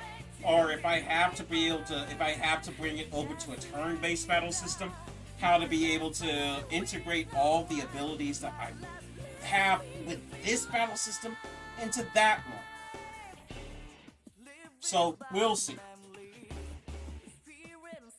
Can the trees set on fire? Yes, only in the battle map. In battle maps, trees, bridges, different things that has a fire icon over it when you walk by it can be set on fire. And then that can be used to your benefit or your detriment, as enemies that may walk onto the bridge or chase you onto the bridge will then run onto the bridge and get wombo comboed by the fire on the bridge until the fire goes out. Then stunning them on the bridge while they're trapped in the fire, unless they're, like, you know, immune to fire, and then it's going to do absolutely nothing to them. Or the water that you saw. If I casted a electric move on the water, then it would shock the entire pool, and anything that was standing in the pool would have got paralyzed and did electric damage too. Some bodies of water, some small bodies of water, if you cast an ice spell on it, it will freeze, allowing you to be able to walk over it. That's more of a map ability than a battle ability, but sometimes you may see it in battle maps, in more complex battle maps. Sometimes you may see an oh god, can I please stop?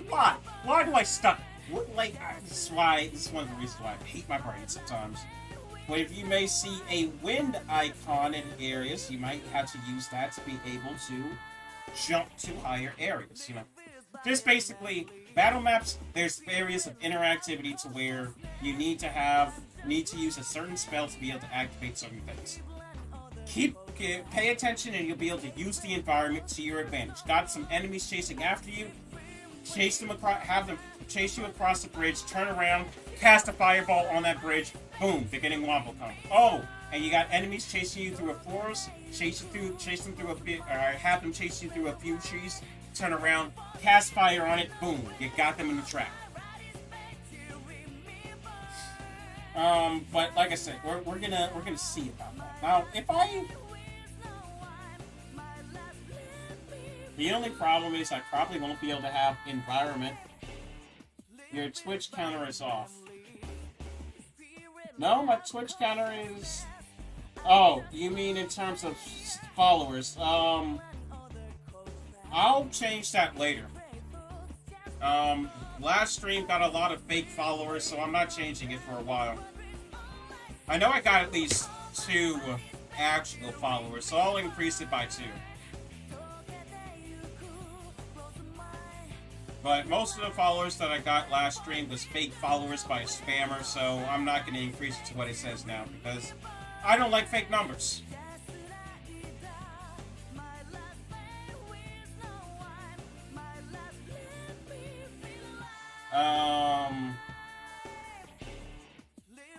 Let's actually see. This is like the hard part of like these game design streams, because it's like my brain and how it works is like, think of like a chaotic ball of energy, and it is so hard for me to be able to put thoughts together in a concise way to be able to form like full sentences. So then I get on here and I just start rambling and talking and rambling and talking, and everyone looks at me like, God, this guy is crazy. But, like, I am crazy.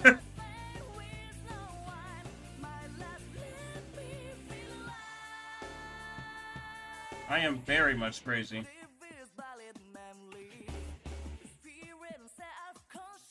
I'm kind of hungry. Let's chill, because like I said, I literally came from working to sitting in my chair and streaming. And my brain obviously is not in the mindset for working on Playmasters, much less telling people about Playmasters. Let's instead dial things back a bit, and talk more calm. Right now, the game plan for Playmasters is to build the base game of the game all the way down through to right before you fight the final boss. Then I'm gonna go through and do the battle system.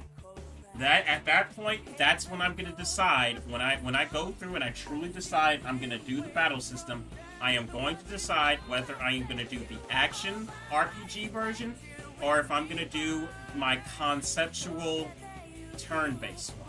The only reason why the only reason why I will do the turn-based one is if I cannot optimize the the action one, the one that I have now. If I cannot optimize it to where it can run well and keep the same frame rate, not dip in frames, everything like that, then I'm going to keep that.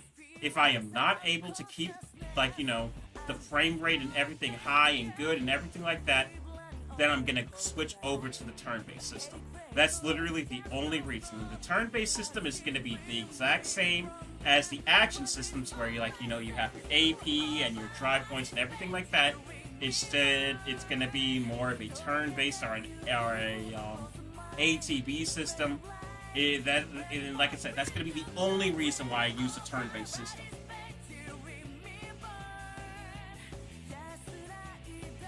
Kokichi was talking about the follower count on screen, but I said that I'm not going to make it much higher. I only increased it by 2 because, like I said, I got spammed with followers the other day, and I'm not entirely supportive or happy about it, so I'm not going to change the follower count. I mean, I'm gonna be let's have a moment of double real with you guys. That honestly makes me angry. Like, honestly, when I see that number and I see fake followers, it makes me not want to stream. Like, already when I look at my subscriber count on YouTube, it makes me angry and want to just make a whole nother YouTube account. I don't do this for fake followers. In fact, seeing fake followers just makes me extremely pissed. Like, I don't like the concept of just having all these fake followers, fake numbers, fake everything. It's not while I'm doing stuff. So, I don't like it. Like, honestly, it's just not something that I like. If I wanted fake followers, I could go buy a bot for that. I could go buy a bot to give myself fake followers or fake subscribers. I can't bot real subscribers. When I start streaming, if I only have 10 followers on Twitch and 10 subscribers on YouTube, if I have those 10 people are actually watching the stream, that's what matters to me more. I don't want 300 subscribers, 100 and some odd followers on Twitch, just to only have 3 people on YouTube and 2 people on Twitch. What's the point of that? What is the point of that? Where's these 300 people on YouTube? Where are you people? Where's these 20 odd people that followed me on Twitch? Where are you? Where are you? Obviously nowhere because you're fake. But where are you? You're not here. That's what I need. I've been saying for weeks that I need a constant of 3 people watching on Twitch for me to be able to get affiliate. These fake followers are not getting me anywhere. Literally nowhere. Oh, it will help you to get partnership. I'm not trying to get partnership. I can't get partnership when I'm Samu stream on YouTube. Literally, it does nothing for me but harm me. Because there is a chance that they could see, wow, this person is getting, like, these fake followers. I might even get my channel taken away because of these fake followers. If not, it's definitely hurting me in terms of mentality because I don't like it. It doesn't make me want to stream anymore. If those followers came by, if they were actually real people that came by, watched the stream, interacted and everything like that, and they were only around for like a while and then left, I would have been completely fine with that. But this fake follower stuff, it just pisses me off more than anything. Makes me just not want to stream, honestly, because I don't do this stuff to be fake. I want it all to be real, and seeing fake stuff like that, it just makes me mad.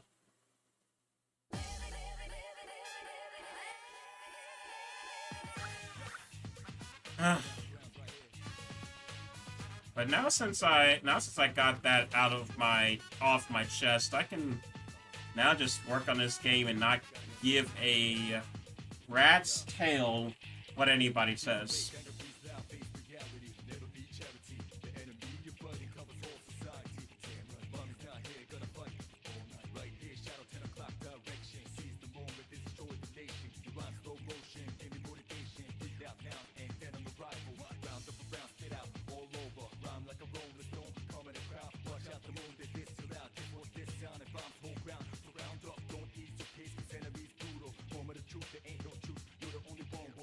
Yes, if you can go over to Twitch, that would be wonderful. I need more followers on. I need people watching me on Twitch more than anything right now, so that way I can get Twitch affiliate. I'm so close. I just need the 3 follower average for a month. So please, if you can, go over to Twitch and help me out by just watching on Twitch. Even if you're not actively watching on Twitch, you just have the stream open there.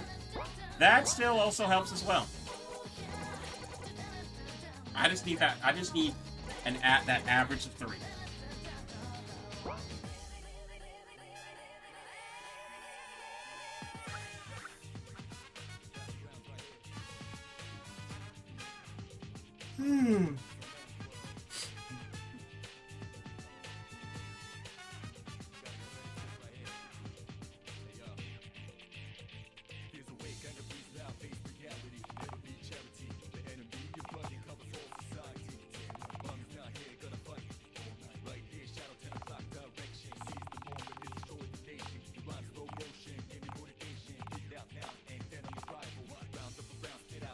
Alright, so that conversation I will change later. Right now I just want to kind of go through this map.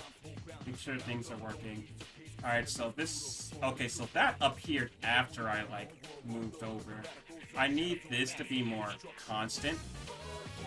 I'm also able to move through everything. I mean, I kind of already know why this is happening.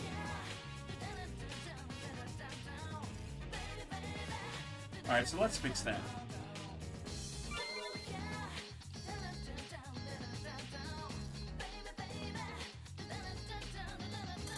Lights out. Alexa, lights on. Okay.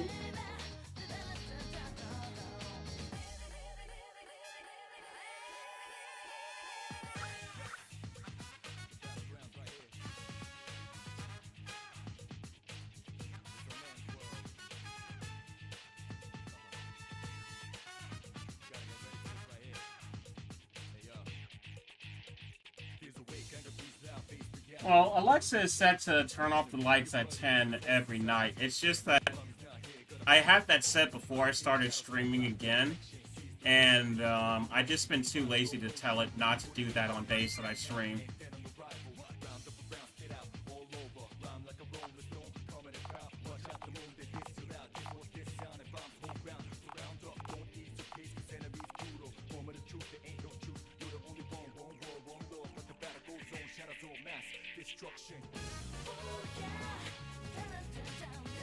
Okay, so it's still... Okay, that happened. And now I walk instead of the other animation. Okay, so I have to interact with it for it to happen. So if I just stand here, does it do anything? Probably not.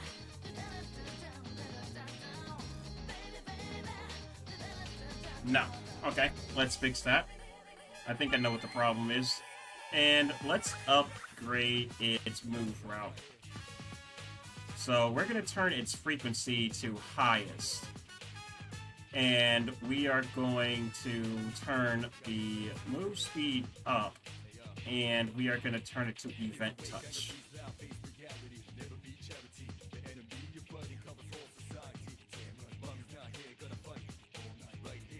Well, no, the lights out command isn't for me to go to bed at 10.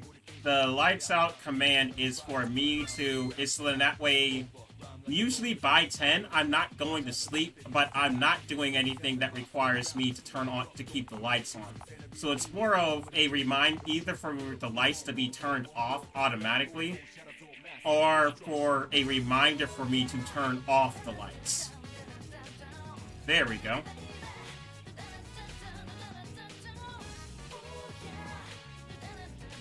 Okay, well it didn't do the thing. But if I move through it, I do get caught. Okay.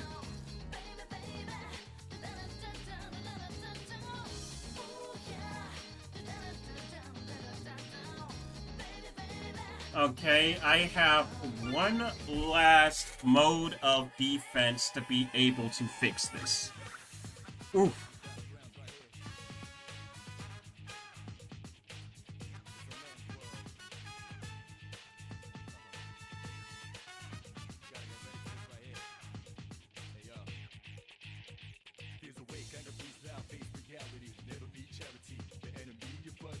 So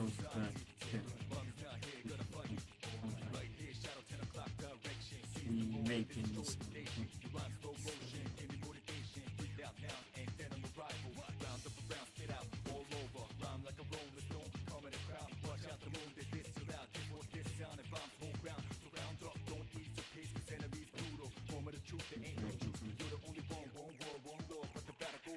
Also, I might end up putting these, changing up the stream order. I've been thinking about things for a while. I might end up changing the stream order to where I'll only do dev streams when I actually have something to show off. I'll still try to do them at least once a month, but I might end up changing Sunday to, instead of being dev streams, to being doing other things that I want to do that I just don't have the time for. I know for now I'm thinking about doing the me and Zeke collab on Sundays.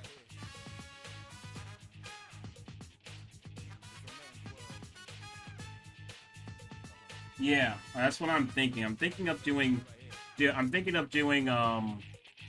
dev streams only when I actually have something to show off. So in that way, I actually have something to talk about.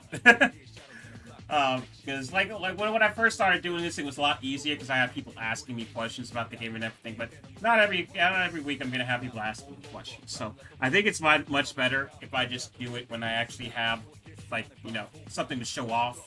So give it a little bit of time for me to have something to show off. And in the meantime, on Sundays, do other things. So probably starting next Sunday, if me and Zeke gets our setups straight and everything, we'll be back on Final Fantasy X-2.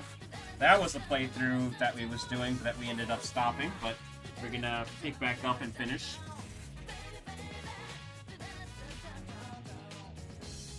I need to order some food. I am starved. This is gonna be a self-switch C activate, and it's gonna be an auto run.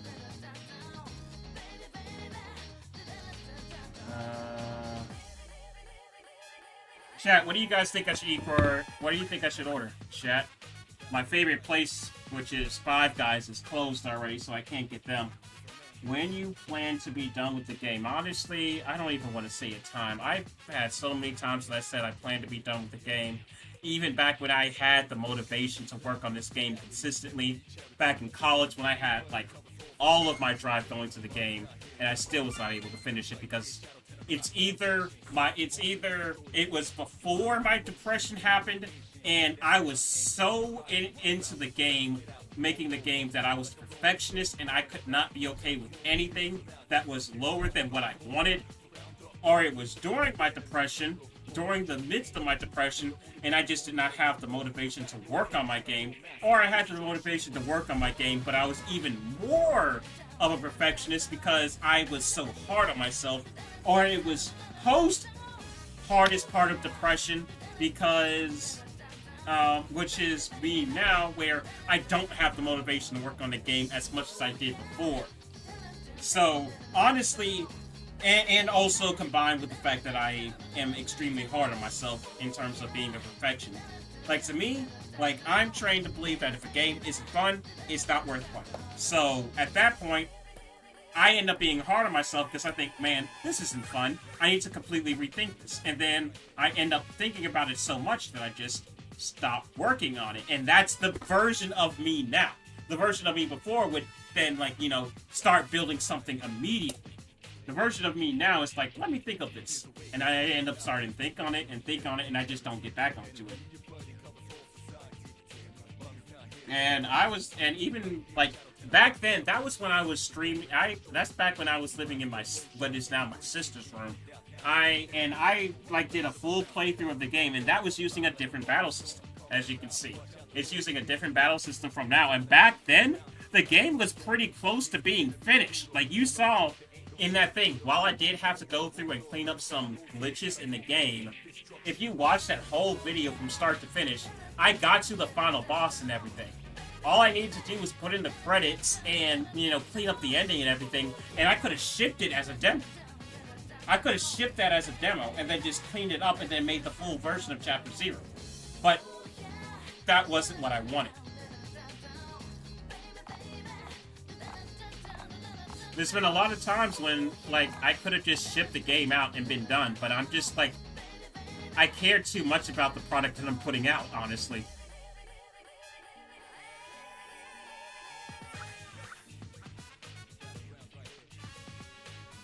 Alright, so the hard part about this thing is, like, it won't do anything if it runs into me. Which is what I needed to do. I needed to do something if it runs into me, but it won't do anything if it runs into me. Which is the problem.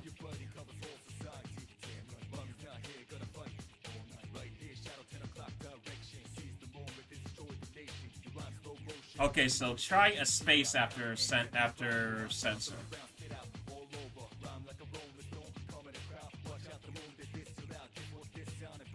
So I guess that's another hint, or tip of advice that I can give you. Don't be so much of a perfectionist on yourself, especially for your first project. Yo, Coffin, welcome!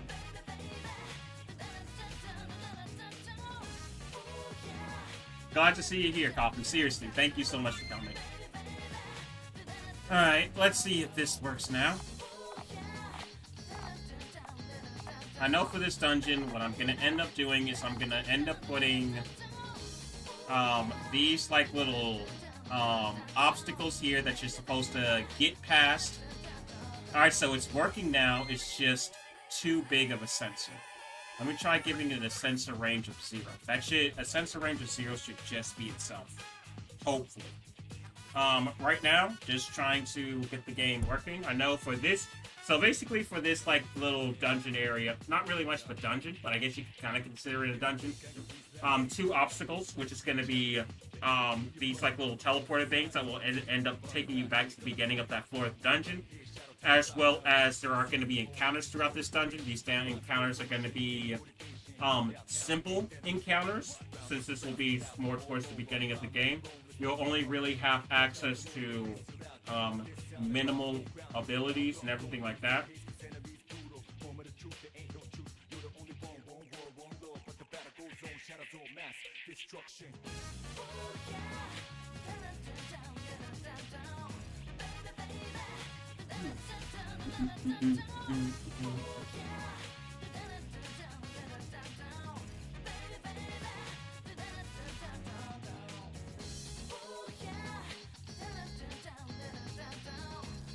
But I guess I guess, like, I could describe some simple things right now that isn't in the game. So, when I think about combat, let me actually talk about just, like, what I think about things. So, when I think about combat, and how I want it to be when I actually do implement things correct when you get into combat, you get, like, you know, the battle transition screen to where you're going, and you see the main character. Say your main character you're playing is now is Xanark. Xanark loves to run, and Xanark loves to be free. And you see Xanark running, and then you see the enemy appear be in front of him, and he jumps back. The enemies get into, like, a battle position, and Xanark gets into his, and then it just goes, battle start, zoom, and then it just goes in. And it would kind of go in with the intro, like, to the intro to the song that I end up getting for battle. So, like, the Xanark just, like, running in, then enemies jump, he just, like, jumps back, and then just, like, the enemies appear, then he gets ready. And then it's like, and then as soon as, like, it shows the battle start, that's when the battle, like, the battle thing gets into, like, its main phase, like, its first phase. And then you go in, starting to fight and everything. As you're fighting, your Xanark starts to wear down, like, he's thrown out a few attacks, he's thrown out a few magic spells, he needs to go into the reserves. You bring out Eris. Eris switches in. Her switch attack right now is currently a bow blitz attack where she jumps in and she shoots out 3 arrows in the direction, goes doom doom doom, knocking back all the enemies. She backs up, starts charging up a wind spell, and she's like running around juking enemies, and then she's like doom, sends out a like small tornado from her hand, pushing back enemies even further, and she switches over to Lucy, so where Lucy comes in with her expert gun skills, and she like starts chasing down enemies, boom boom boom boom boom boom boom, pushing enemies back with her fire gun abilities, boom boom boom, switching over to ice, sending out stalactites and everything like that. Well, I mean, the move is called stalactites, but it's not actually stalactites. Like shooting out stalactites and everything like that, and then switched over to Xanark. He comes in, zoom, with an X slash ability, comes out, just like you know, you switch over to Xanark, he comes out, ends the fight, and then you get the whole, like, you know, victory screen, zooms in on Xanark, he does this like little victory pose, like de-summoning one of his blades, putting the other one on his back, you know, smiling, doing the whole cool thing, you know, whatever and whenever, everything like that. Shows the battle results. That's kind of like, you know, it's a very chaotic way of me describing it, but I mean, like, that's what I see. All right, now that is more close to what I want. All right, we working with something now. It stopped moving. Oh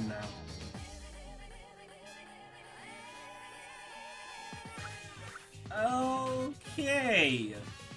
Good old buddy, old pal. Okay, so you can easily juke and get past these easily, but if you get caught by it, you're getting sent back to the beginning.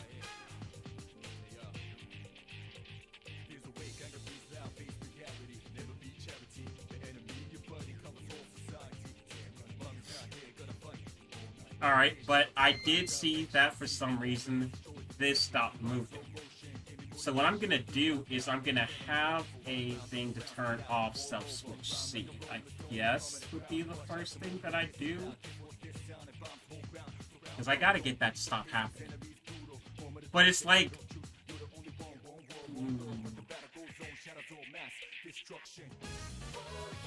The problem is I don't know why it stopped moving. Like, I'm trying to figure out why this event stopped moving. Because you gotta fix problems when you see them. So I gotta figure out why this event isn't moving. It has no reason to not move, but I might as well fix this problem while I see it. I have a lot of ideas for my game. Like, one is you have a gotcha system, in-game money, of course. Well, I would definitely say, like, before you get into your game, the meat and potatoes definitely plan. Get yourself a game design document and fill it out to the brim. I did do a game design document for Playmasters, but I did not do an asset sheet for Playmasters. Do a game design document. That is going to help you so much, and stick to that game design document. So did you see that? You saw how it like went over and then went back. That is our problem right now. But you see, if I touch it again, it fixes its tracking.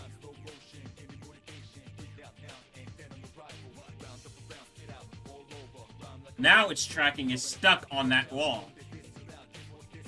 So I don't let's see if I can fix this. Let's get rid of this page. And we're gonna get rid of this. And then what I'm also going to do is I'm going to also have I'm also gonna have this happen to where when you get set back, the event will go back to its origin point. Maybe that's the problem. I don't have the event going back to its origin point. So we're gonna put that there. And then now it should work. I think this should work now. Like I said, I'm so sorry that I suck at describing things. Like the worst thing that you could do is to ask me to describe something that I'm passionate about. I suck at putting like my thoughts and viewpoints into words. Like it's a asset, or an asset, really. Come on. It's an aspect of my autism, just to be frank and honest with you guys, that it's really hard for me to explain things. That's why I end up stuttering a lot. It's something that I'm working on to get better at and everything like that, of course. But, sorry, I'm ordering food because I'm starving.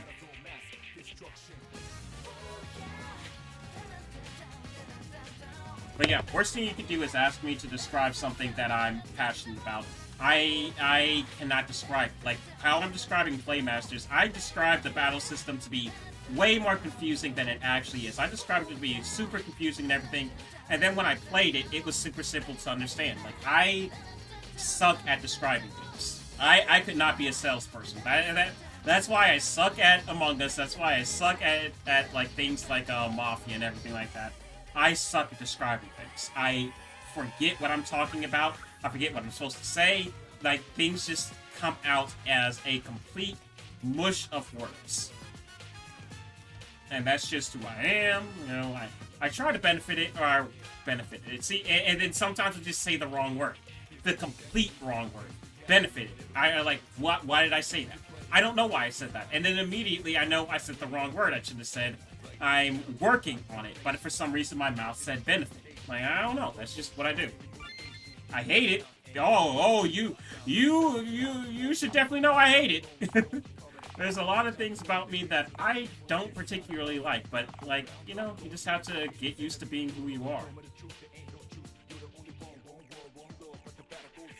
Alright, so now it sends me back if it touches me, and it does not break its move route. So this time we're going to touch it when it's over here.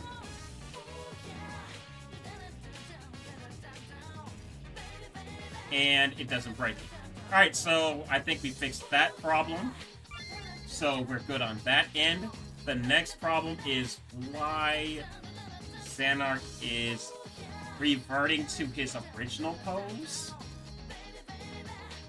Alright, the set event location needs to happen after.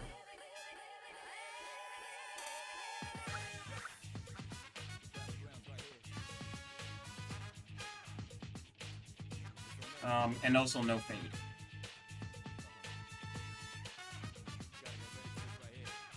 Alright, let's see. Is there anything that is changing Xanark's pose? It shouldn't be.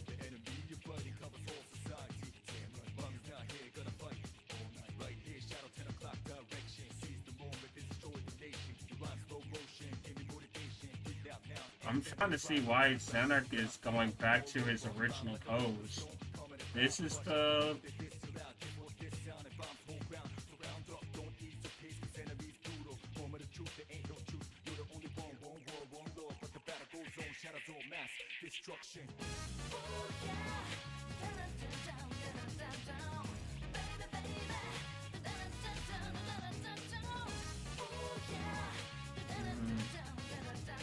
Ah! Woo!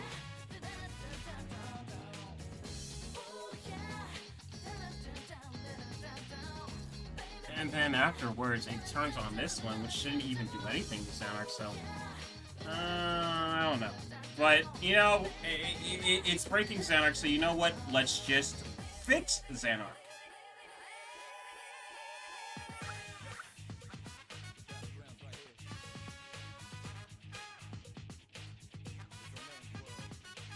I don't know why it breaks him, but let's just fix him.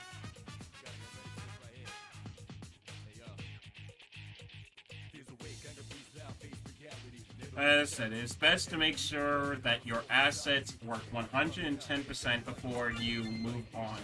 So for now, I'm just making sure that this works 100%, and then I'll move on to the next thing.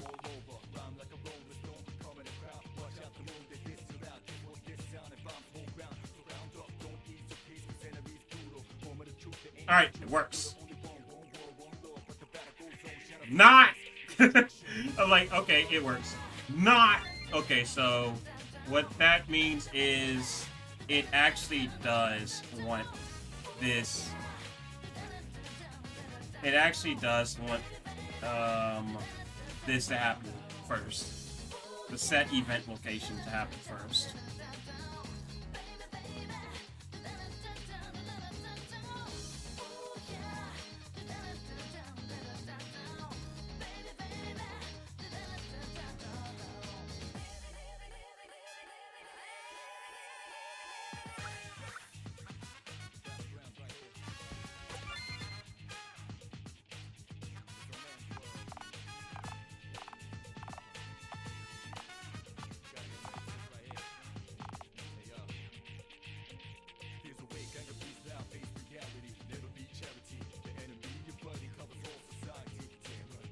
Alright, so it did not fix my pose. Okay, it fixed my pose that time.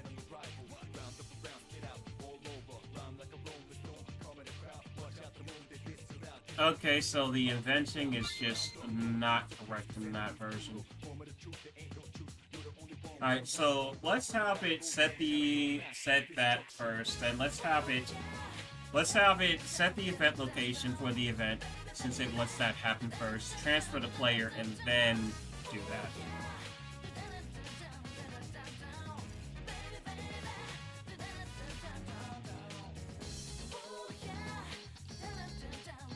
Let's also change the song.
Alright.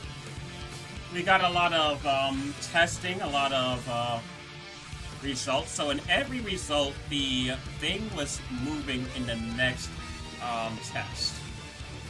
But however, depending on how it was interacted with, I got different results. If I let the event touch me when it was on the edges, then nothing happened. Or I didn't change back to the flying position.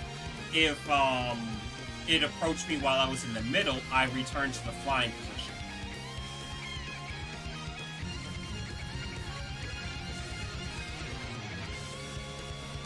let's turn this to an auto run. Auto runs typically are forced to hopefully perform all their actions. If not, I have an alternate way of being able to do this that's going to work 100%.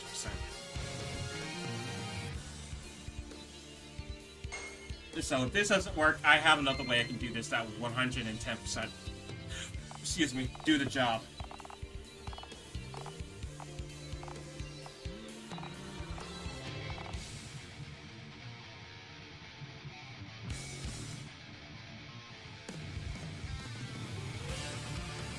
Alright, it seems to be working now.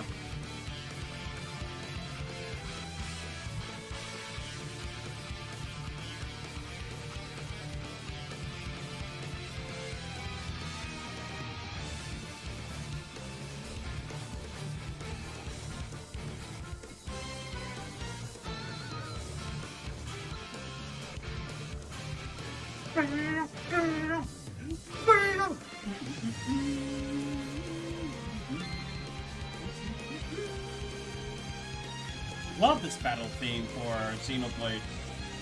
Seriously, if you have not played Xenoblade, get on that.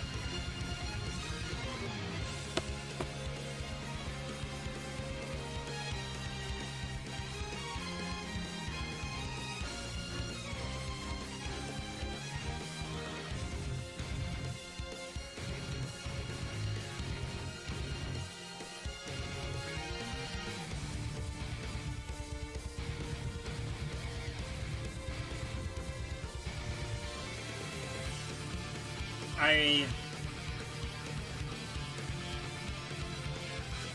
honestly wish I mean, like, I know I'm gonna, some of the obstacles in this dungeon is going to be enemies, and I know I'm gonna have to redesign this dungeon later to incorporate enemies, but for now, I'm just gonna design it based around the obstacles that I can make, and then later on, I'll do a bit of tweaking to redesign it around having enemies around that you have to either dodge or choose to fight. So for now, I'm going to design it based around what I have, rather than what I think I'll have later on.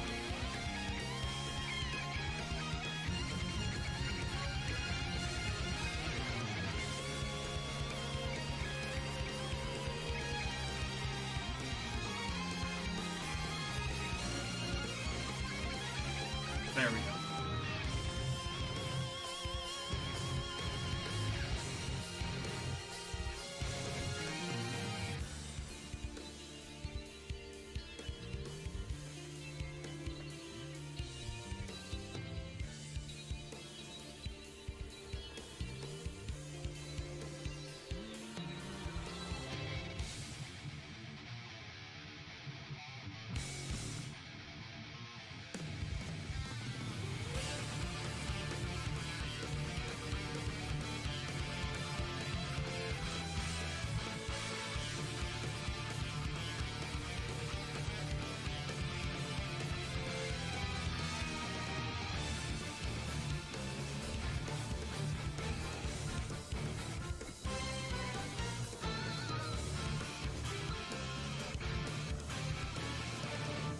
Right now, I'm like, okay, let me explain what's happening. In my mind right now, I'm like thinking about, wow, I want to design this thing, and there's plans that I want to do, but I can't really do that without conceptualizing how I'm going to integrate battle into it. So then at that point, I'm like, oh no, what am I going to do? And it's like, I'm like at that point where I'm thinking, I just don't want to work on this right now. And, like, I can't let myself fall into that hole of I don't want to work on this right now because I don't have the assets to be able to do this. So, to me, when I'm in this hole to where I'm just, like, I'm, like, doubting myself, doubting my abilities, doubting what I'll be able to do and everything, it's kind of best for you to take a step back and maybe even just go and work on something else.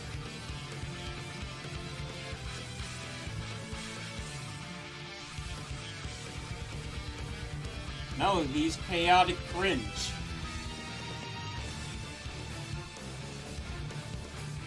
No, it's chaotic cringe. It's not it's not chaotic good. It's chaotic cringe. So for like I said, for now I'm gonna work on something else because my brain is not gonna want to work. I'm starting to doubt myself. I'm starting to develop ideas and things about like my brain right now that I know I should not believe right now. So I'm just gonna work on something else, and then come back to that later. Because there's other things that I know of in my mind that needs to be done. So I'd rather go and do those things rather than get it stuck in my mind that I can't do this. Okay, I don't even know why I'm getting this error message. No, I need there we go.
Smack, you need to stop yelling.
Honestly, my question at this point is, why is it giving me this error? Can the game start from right here?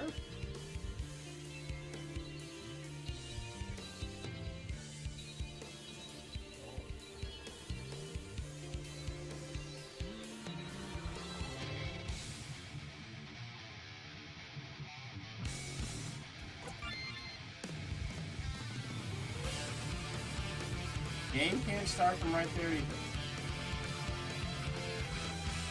Can a game start from this way?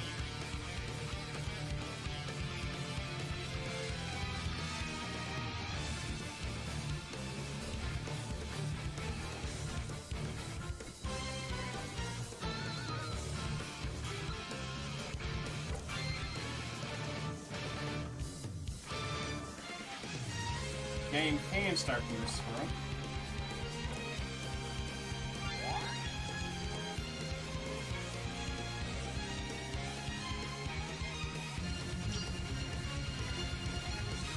I think that this room used to be Sinkboy Manor, honestly.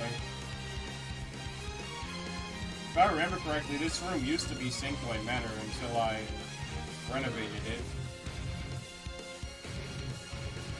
Alright, so let me try starting the game from the beginning and then moving to that map. Because I don't know why I can't start on that map, on any of those two maps.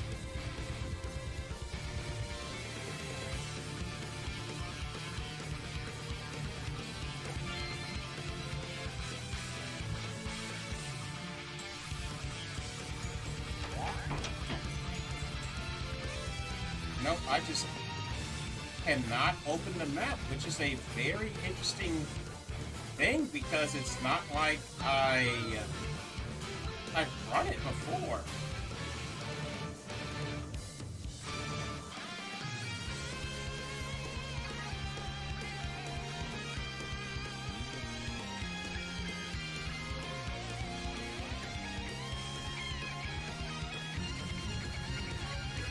Oh man, this is what I love when the game breaks just for no reason, and you're just like, why am I not able to do anything?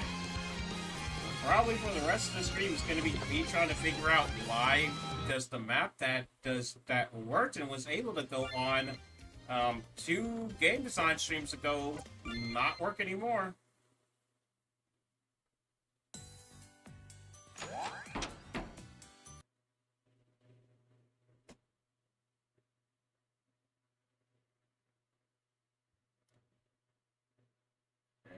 Then the dev tool does not tell me anything like useful in terms of figuring out what's wrong.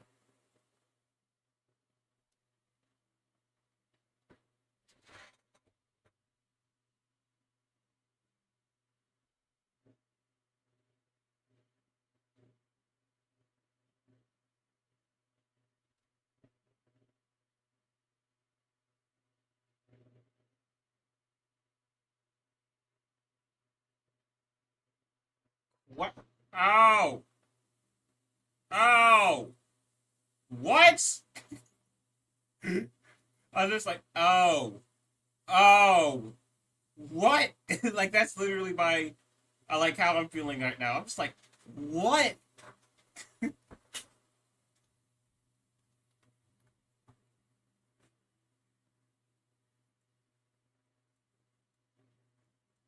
The game chooses now to have a problem with the quest system?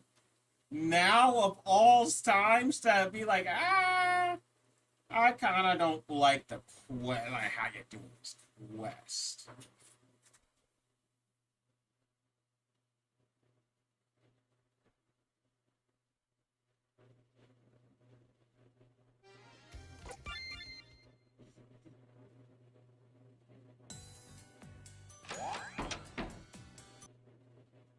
Oh my god.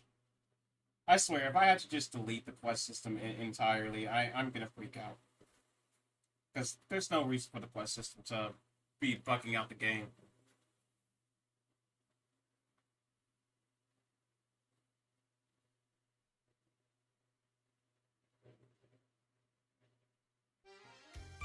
But honestly, it would make sense. It's the only new thing that I've added since, like, I've been to that map. But the question is, why is it breaking? Okay, so it's not the quest system, and the thing lied to me then.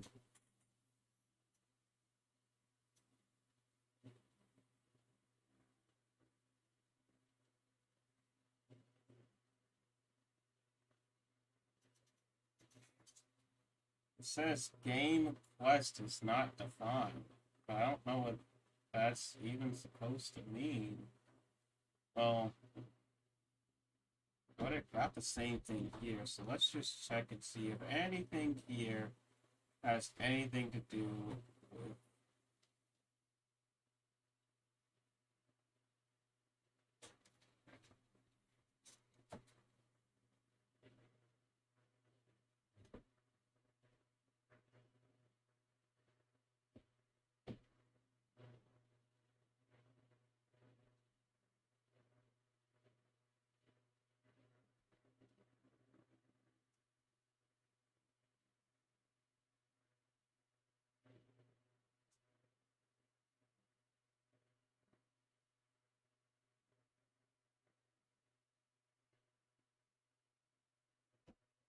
None of those seems to be it either.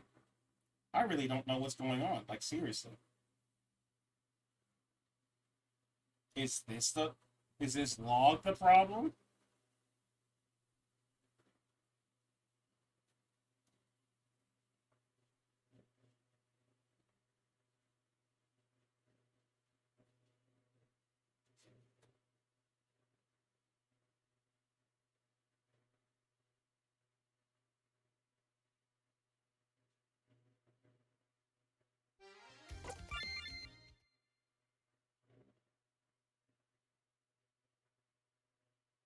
What in the unholy world of what the hell is going on?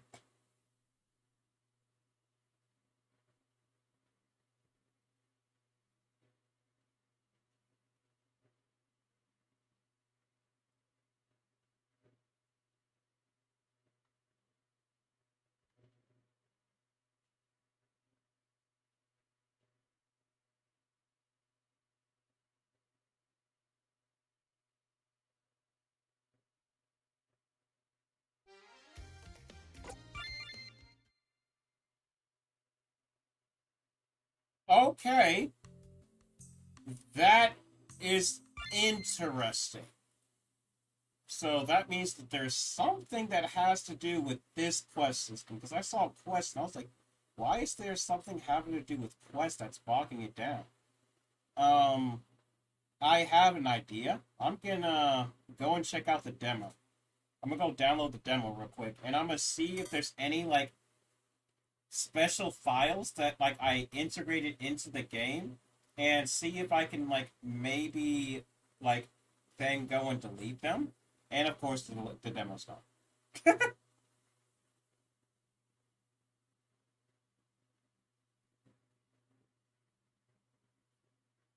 Okay, so somewhere in here, game quest must be used,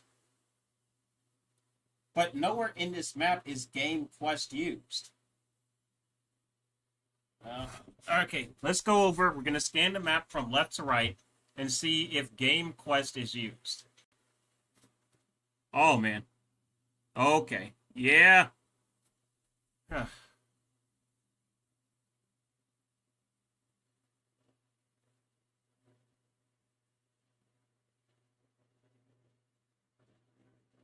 Here we go. Here we go. Here it is. Here it is. Here it is. This is what's causing me problem. So this is supposed to be a boss encounter. Okay. Okay. I got what the problem is. This is just a thing to say if you have the quest, activate it. We're going to delete it and just turn on this. That should solve the problem. So I should be able to work on this map now.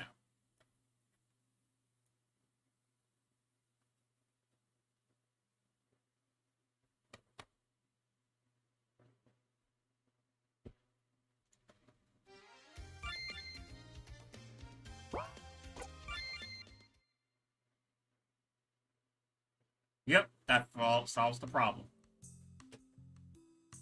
Now I could start working on placing doodads, although I'm gonna wait to do that till I resize the map.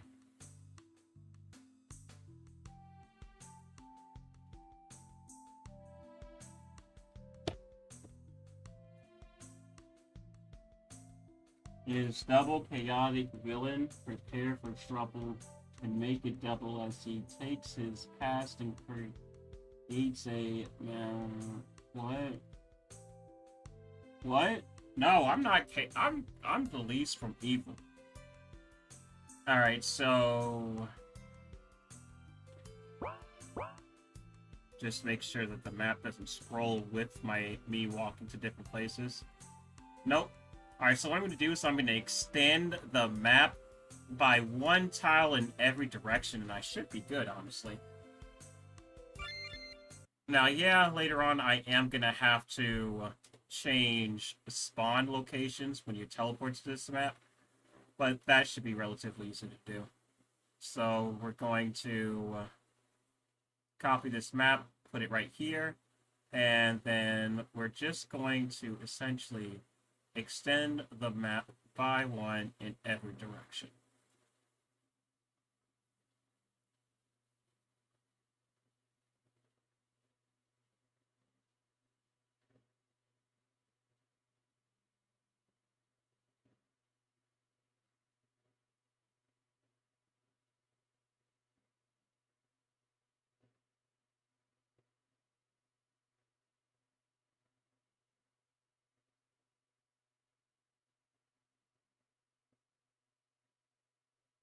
And there we go. That fixes that.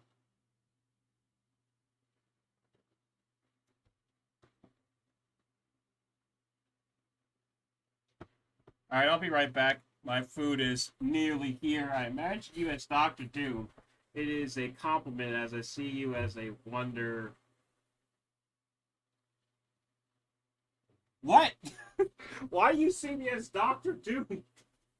I mean, I don't know. Earlier you said you were. I remind you of Steiner, and I'm just like, huh?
Calling me Dr. Doom. I'm just.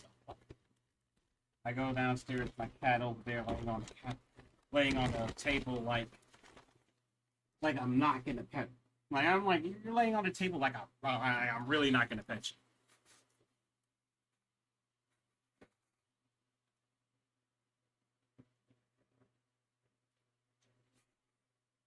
Like she's over there looking like the biggest cuddle bug in the world, and I'm like, of course I'm gonna pet you. You're so cute. How could I not pet you?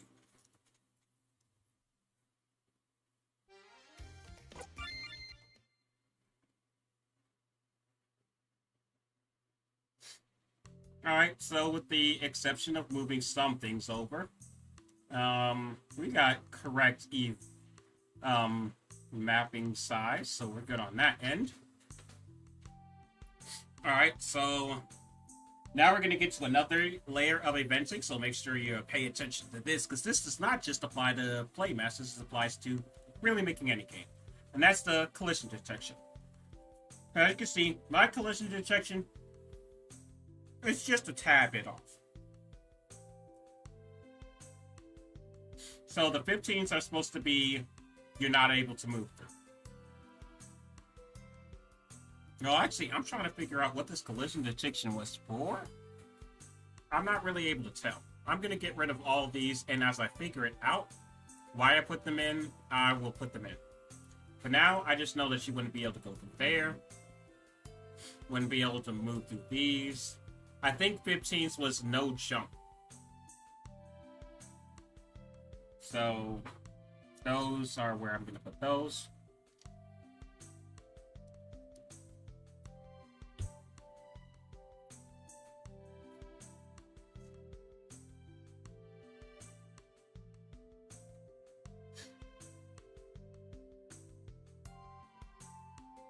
No, that's right there. What's this? Okay, so move this over. That's a event to do something else. That goes right there.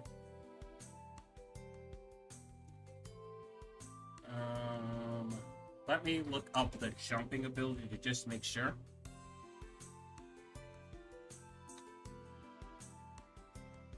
So, illegal regions to be able to jump is 15, so that's why I have 15s around. So these are to be able to make it where the player isn't able to jump over the gate to be able to go on early. And I think I had a no 15s right here. So I didn't want the player to jump up here. So that should fix all of that. Alright, let's bring this up. And let's work on the doodads.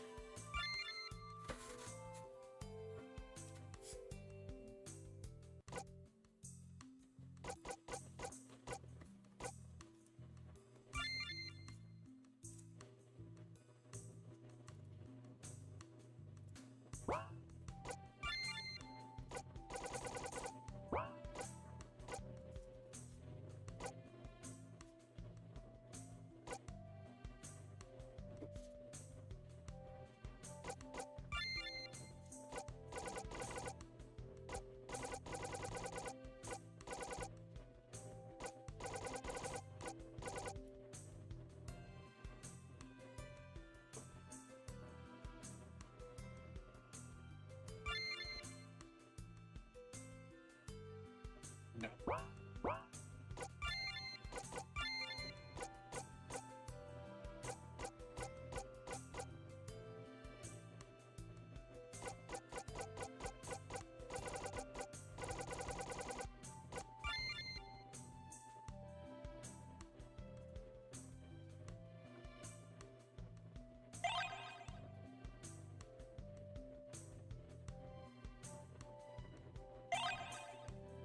And then over here, we're just going to add ones.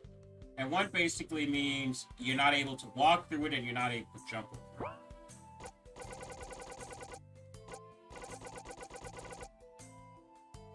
Actually, now that I think about it, I think I remember what the other number was for.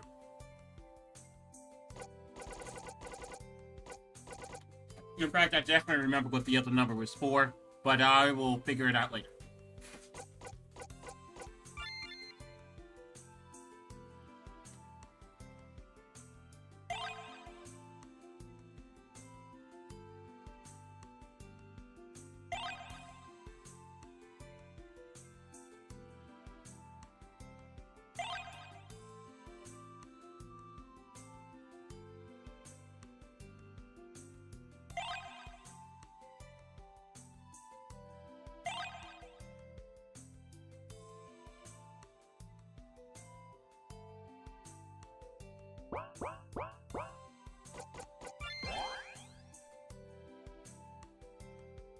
Yep, just like I thought.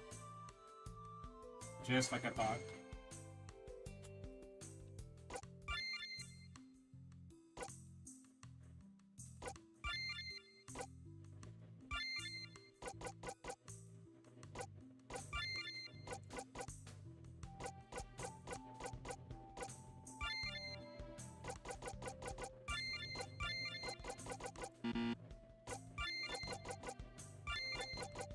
Now to change these to low layer, so then that way they are under the player. Need them to always be under the player.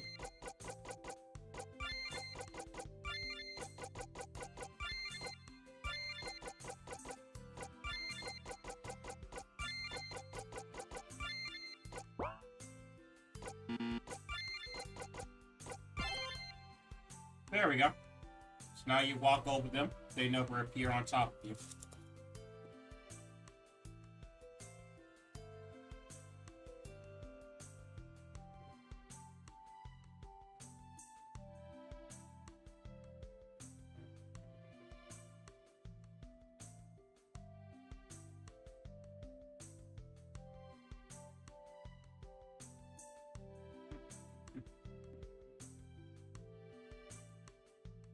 Alright, so this is the reason why there was two portals.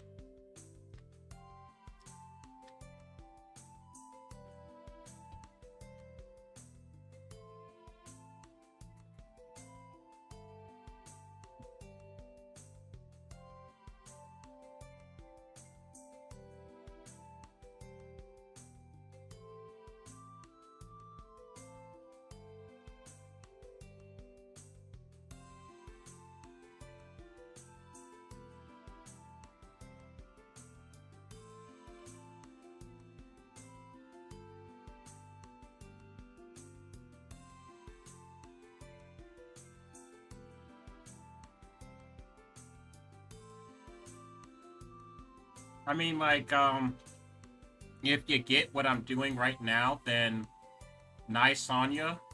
But if you don't understand what I'm doing right now, you'll see in a second. Alright, let's reload the game.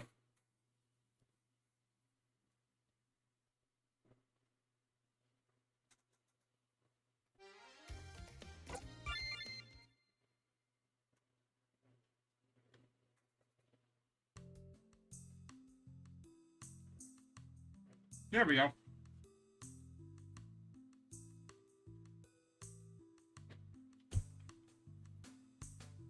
Alright, so you get darker when you go under shadows. Good. Probably gonna have them go out as far as they are.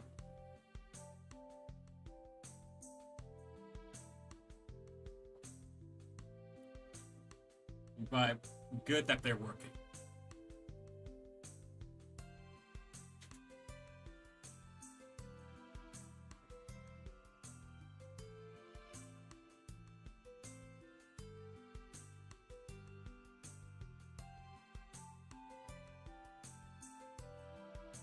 Let's darken that so that way it doesn't look so jarring.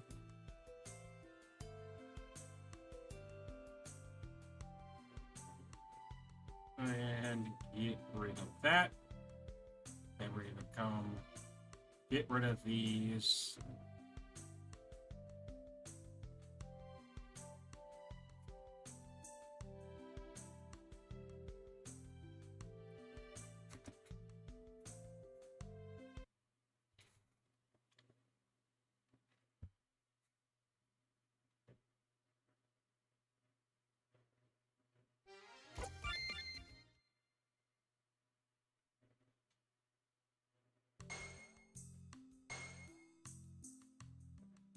Oh yeah, I also need to add a thing to make this work.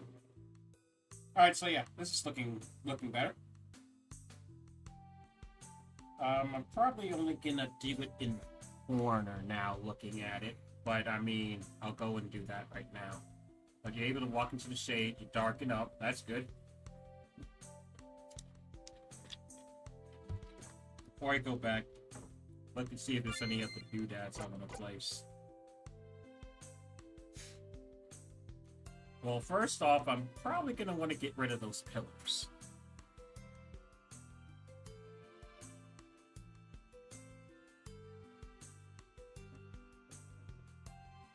Those pillars to have there, kind of really don't need them. More need a fence.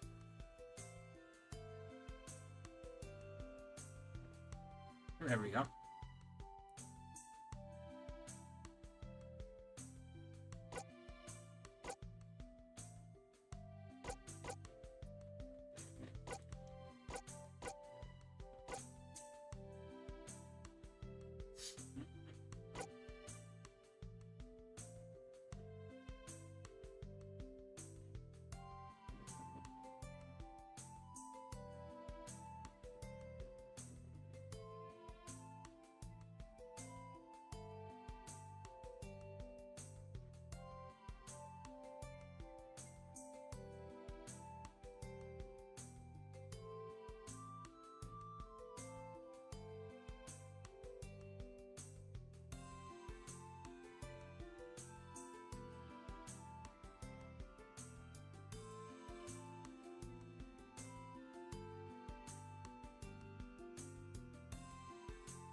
Sorry if I'm not talking like as much as earlier. I'm just working on the game now, really.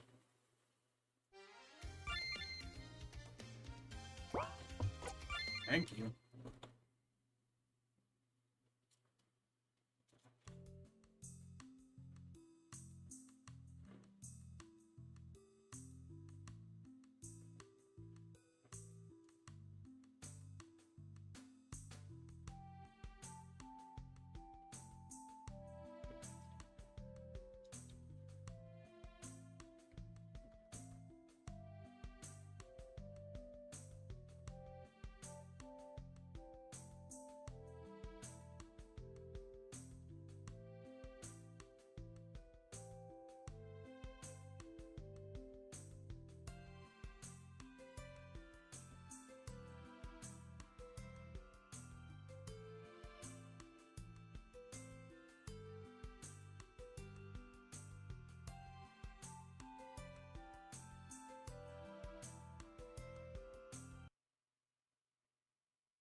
I'm sorry. I'm thinking. I'm working. Um, God, I just had something in my mind that I needed to do, and it just escaped my mind so fast, like was booking it.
What?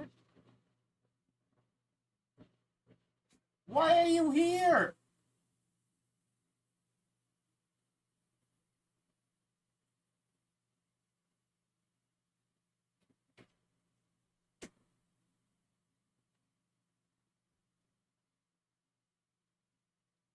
I'm like wondering where is the map, and it's like all the way down there.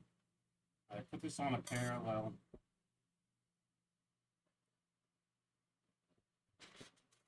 Hopefully now that will activate.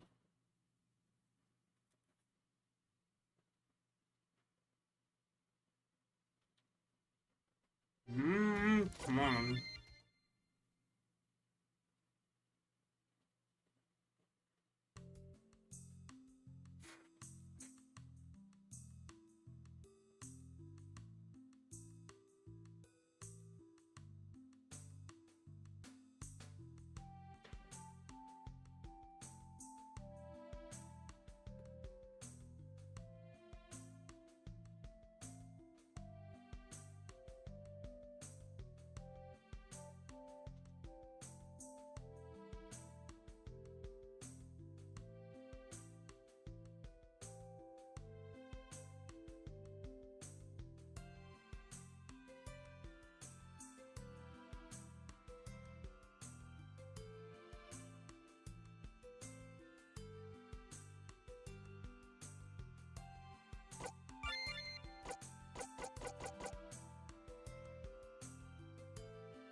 Oh, give me a set. Good.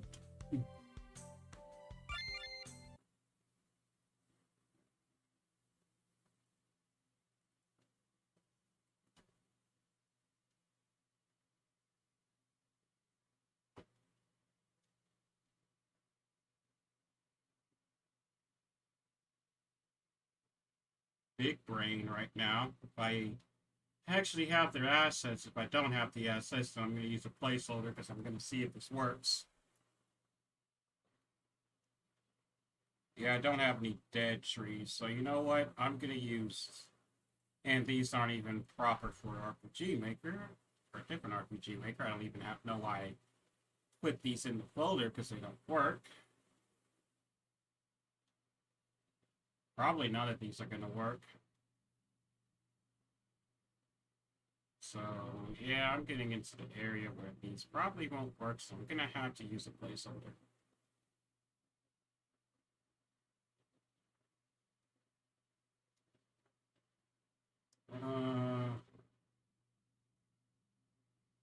Yeah, I'm going to have to use a placeholder.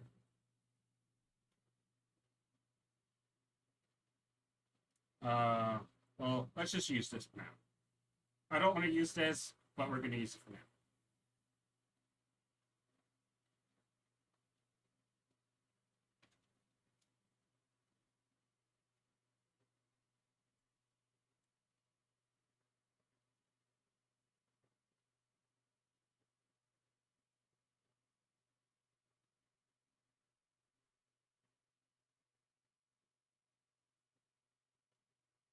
But actually, I don't even know if what I want to do is something I can do.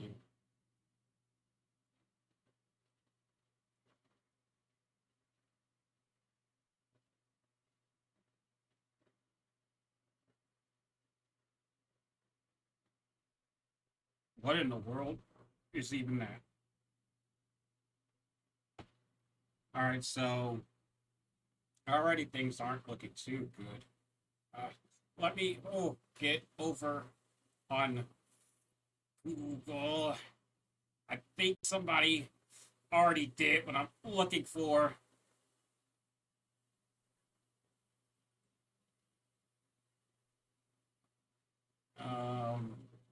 I guess it would be in visual.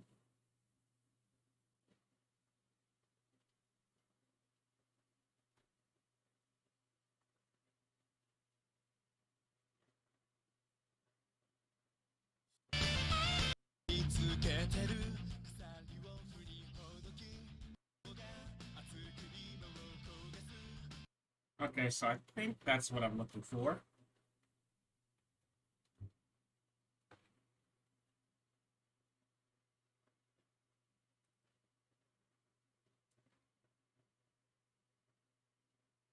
We're gonna first try this.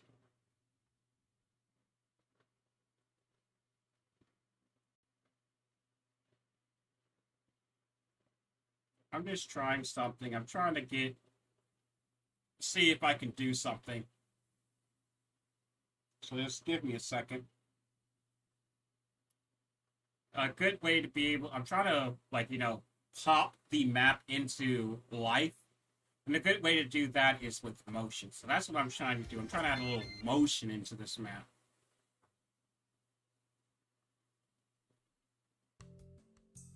Alright, well, I mean, like, that is motion, and it makes the map seem a little less static, but not exactly what I want.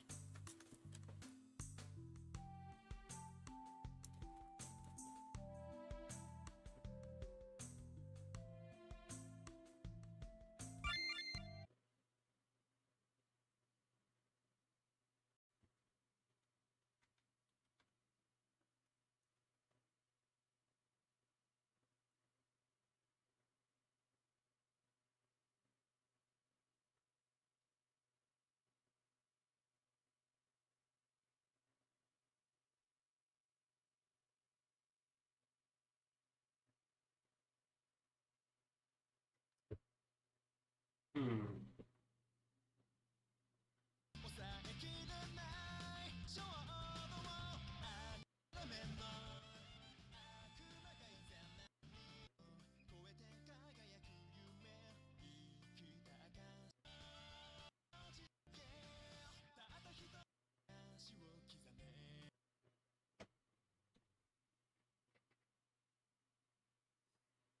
Oh, wait, no. No!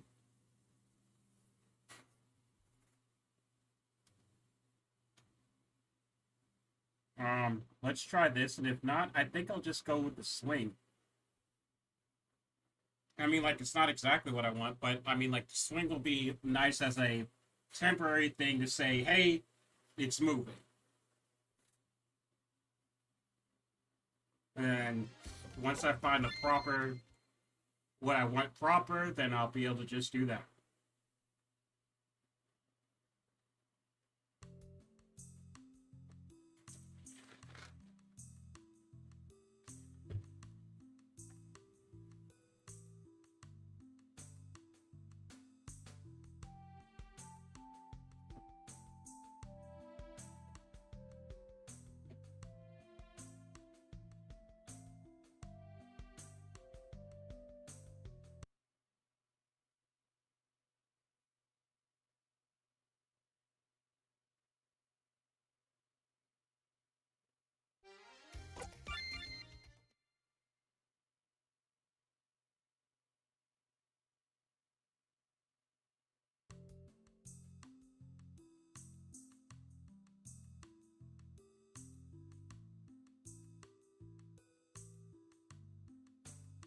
Maybe. I mean, maybe I'll just go with this. This looks fine.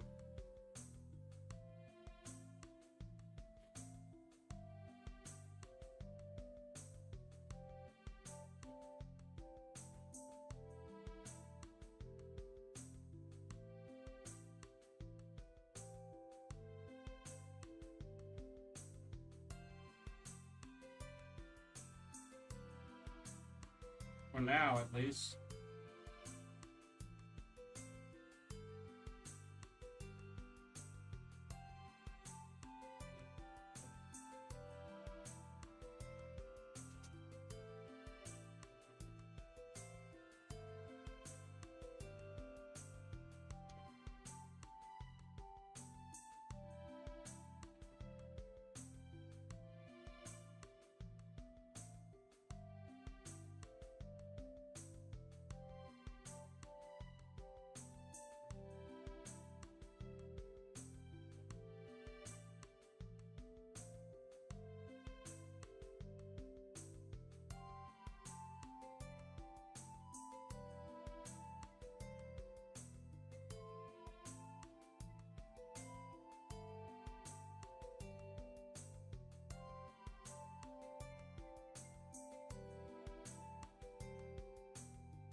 There we go.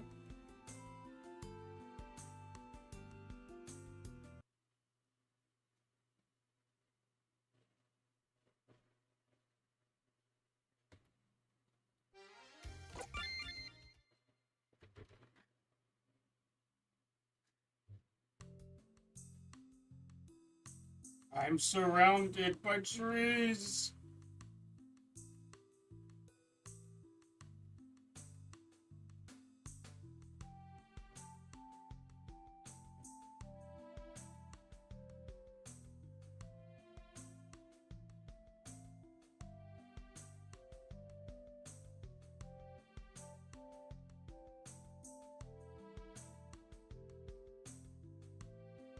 Okay,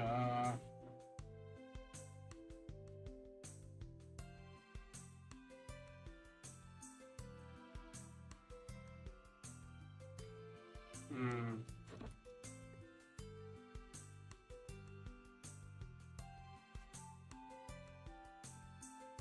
Hmm. Oh my god, it's like, ugh. It's either stay out of my nose or not. Like, oh my god.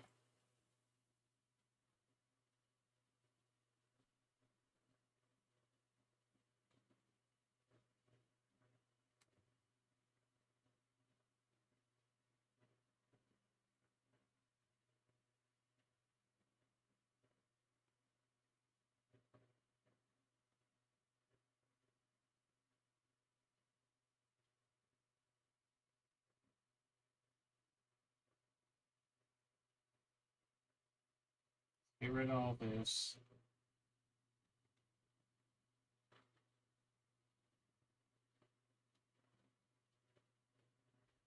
And I'll do this, but I'll do less overall trees.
Like that.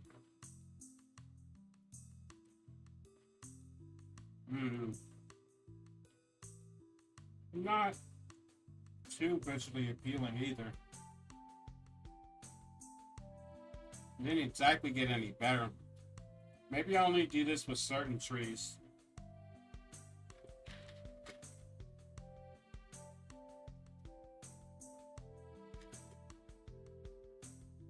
I mean, it definitely helps the map pop to have something moving. But I don't think it moving in this way is really helping much.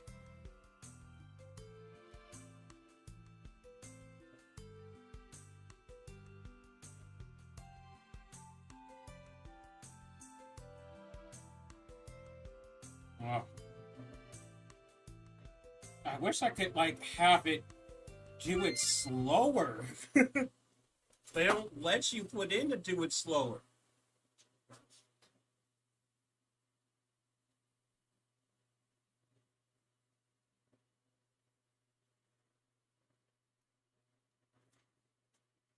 Like, honestly, it's just that it moves too fast. Let me try someone else.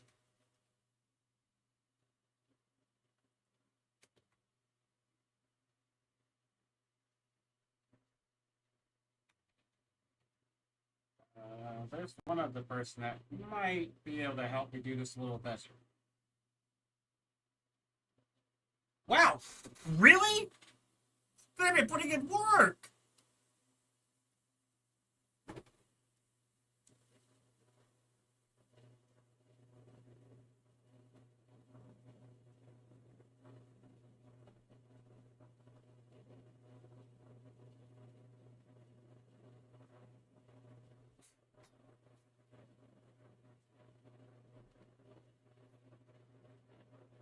Hmm.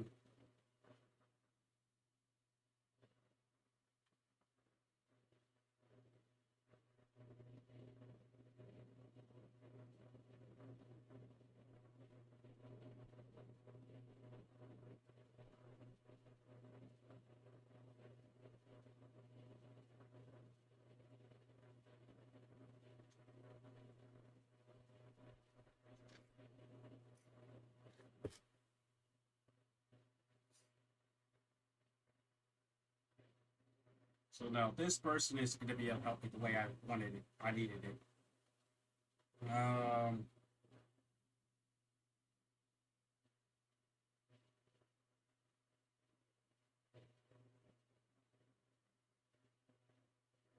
Yeah, I don't think that this guy will be able to help me much.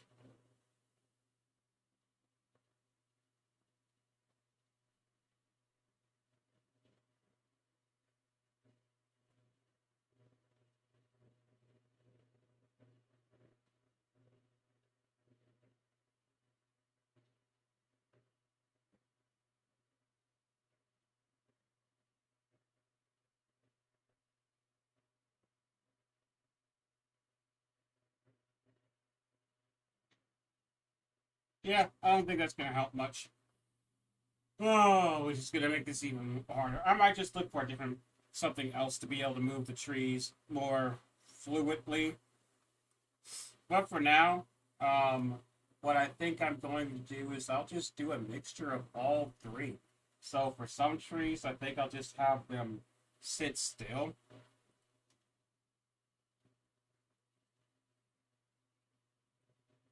And then some of them I'll have them to move. And I think for this one moving, I think that I'm just going to have it sway.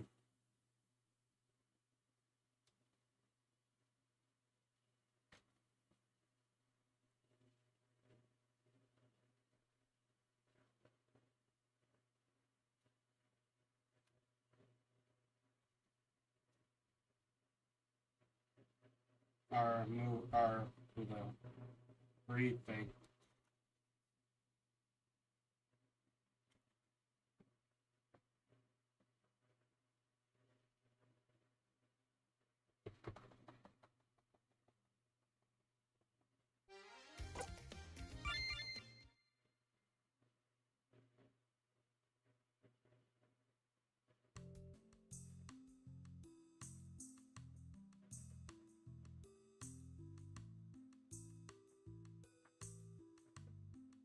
Hmm.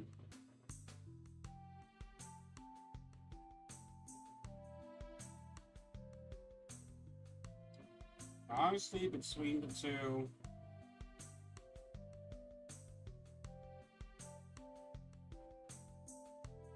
I think I know what I'm going to do. I think I have an idea. I have an idea. I think I know exactly how I'm going to do this. I know exactly how I'm going to do this. Give me 1 second. After I do this, it shouldn't look too bad anymore, honestly. Just give me a second. First thing I'm going to do is I am going to put some trees back in.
Hmm.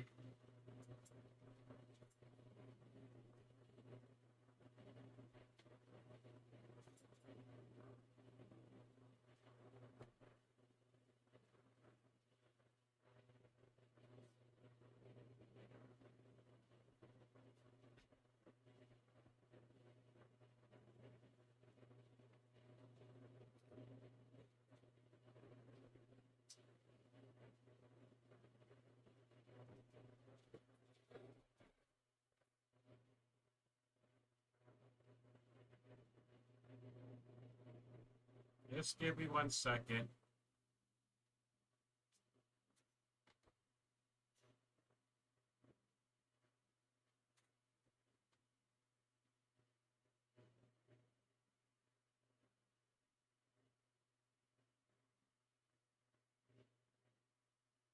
Uh, let's change this to a 1.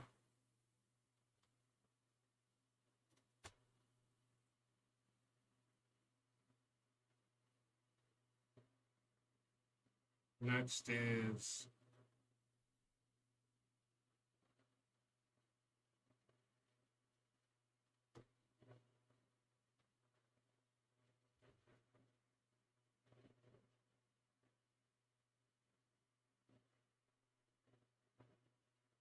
well, first is the ID. So the ID has to be 1.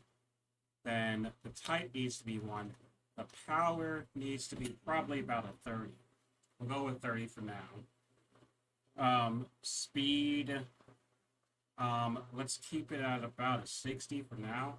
Might end up putting it up. Blend can stay at a 1. I think.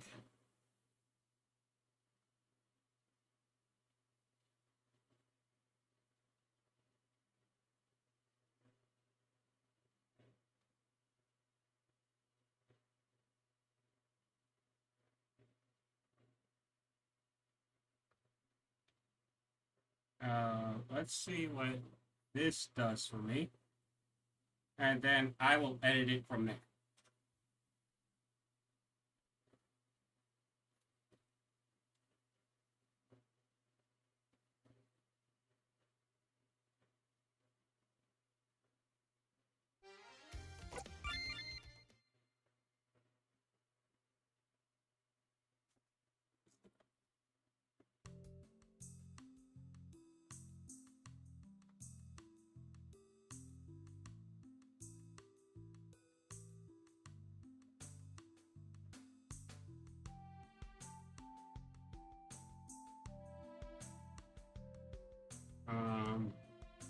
It didn't do anything.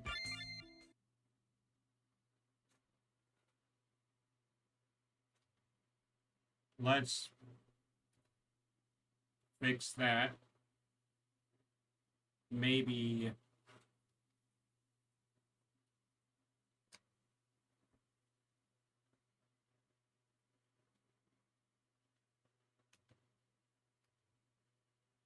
now it will do it.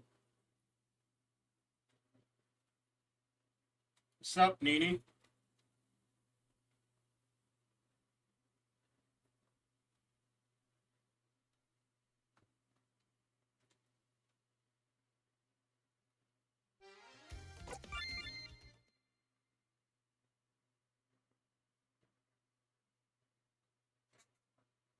Okay, it fixed it partially, but that's not what I want. I mean, we're on the right track now.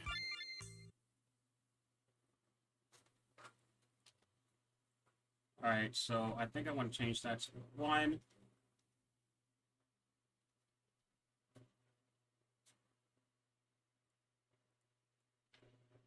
Alright, let's see how that looks from now.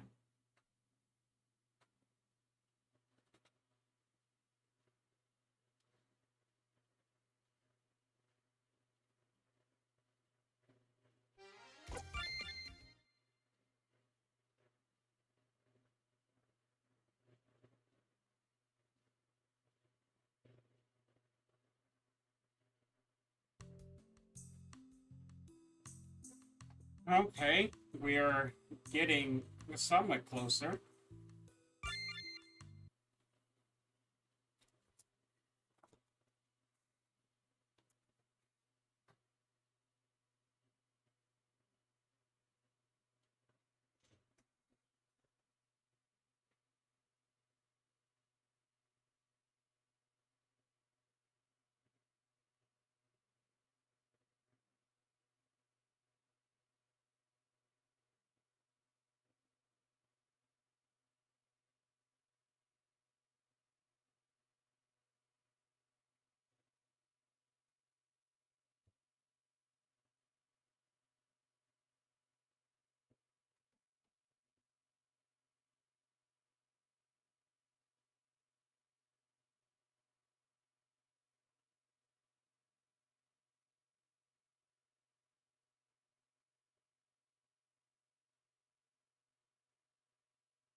Alright, let's try this.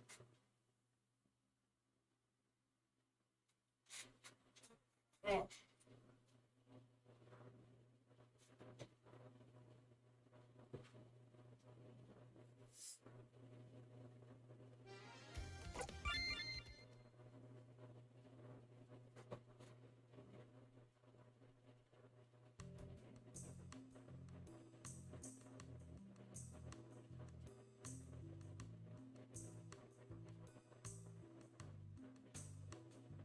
Alright, that adds a lot of life to this map already, just from doing that.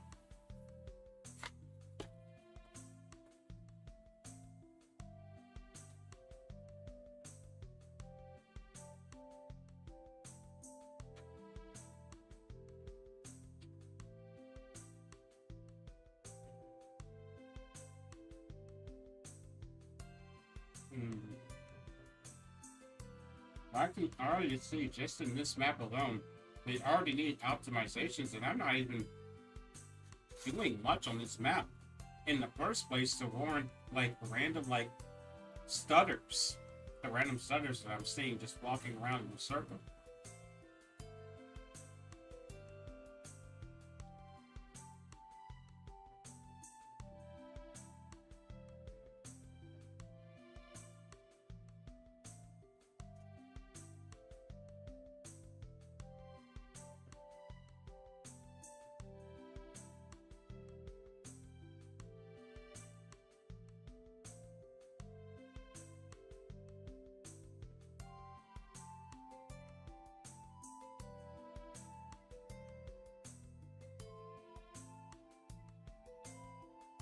Okay.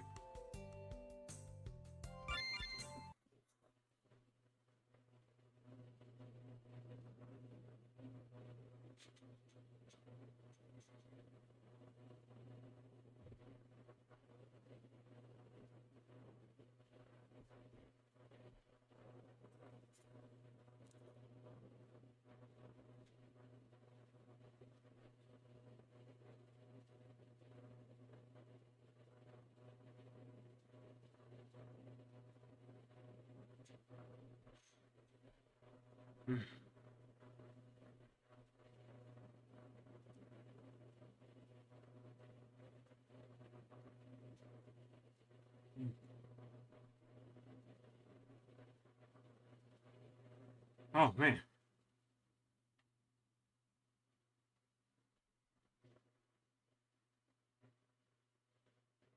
What map is this? 26.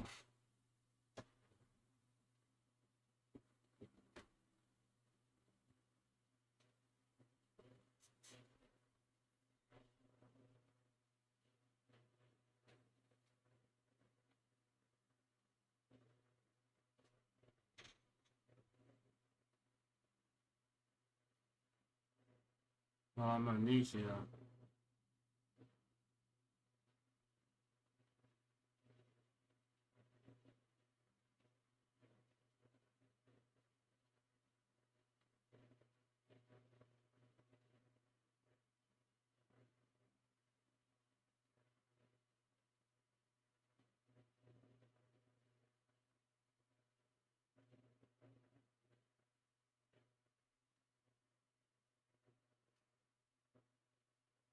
Shaki, too.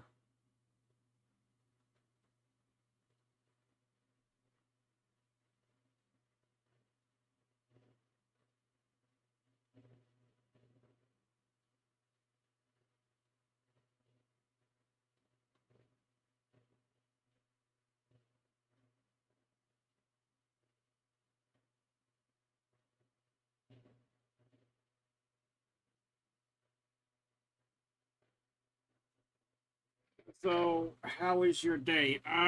Not the best, but not the worst.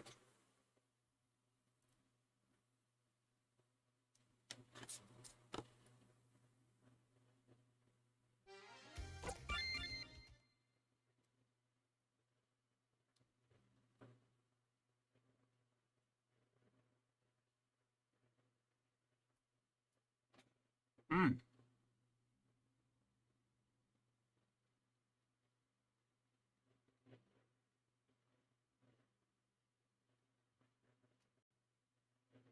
Alright, so it's trying to load a tile set undefined, but it shouldn't be doing that, so...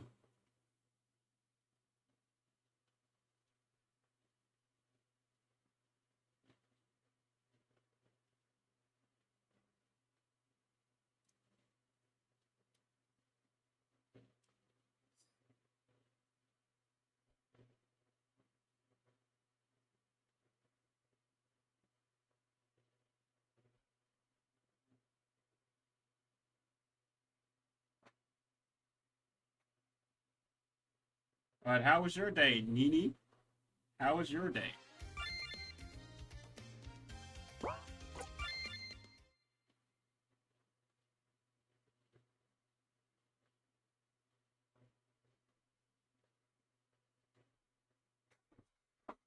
Okay. Okay, just be stubborn all you want. Okay, I get you.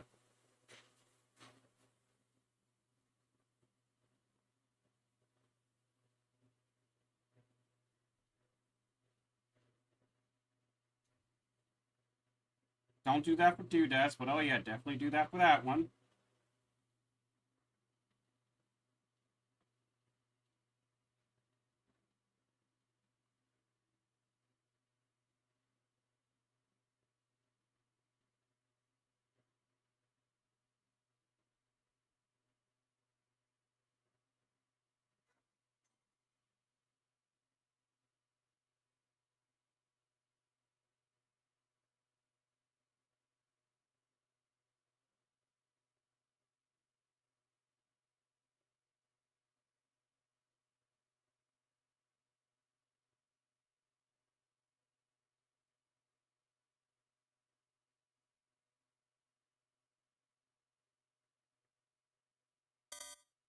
Okay, just go with it. Go with it. I don't care. I don't care. I need to see what the name of the graphic is.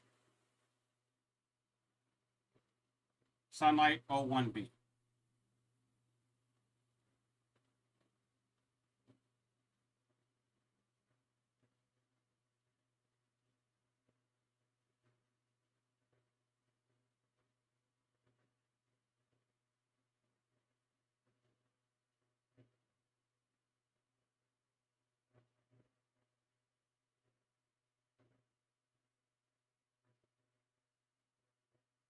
There. Has this been fixed to your specifications? Your specific specifications?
Turning that off, actually, I'm having less stutters.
So it still does that. Let's fix that error.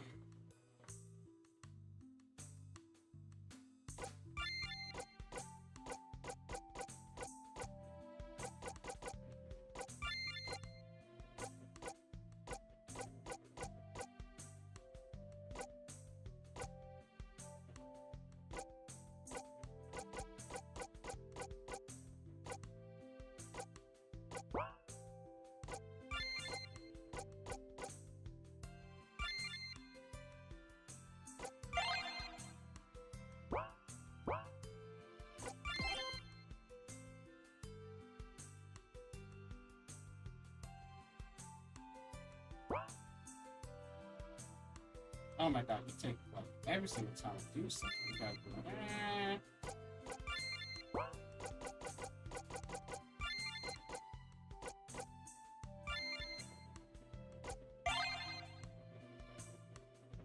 So every single time I delete something, I end up finding another thing that's perfect.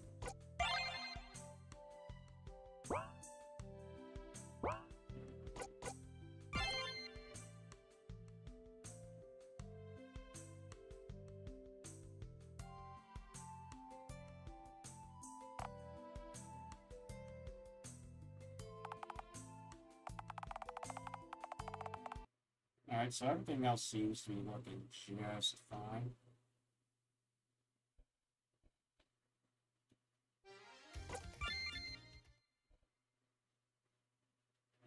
I mean, like I said, I don't have the set graphics that I'm going to be using, so of course there's like a stark difference between these trees and these bushes, but once I actually get, like, you know, a dedicated like, person to be able to make a cohesive art style for all the different areas, and these are obviously different colors.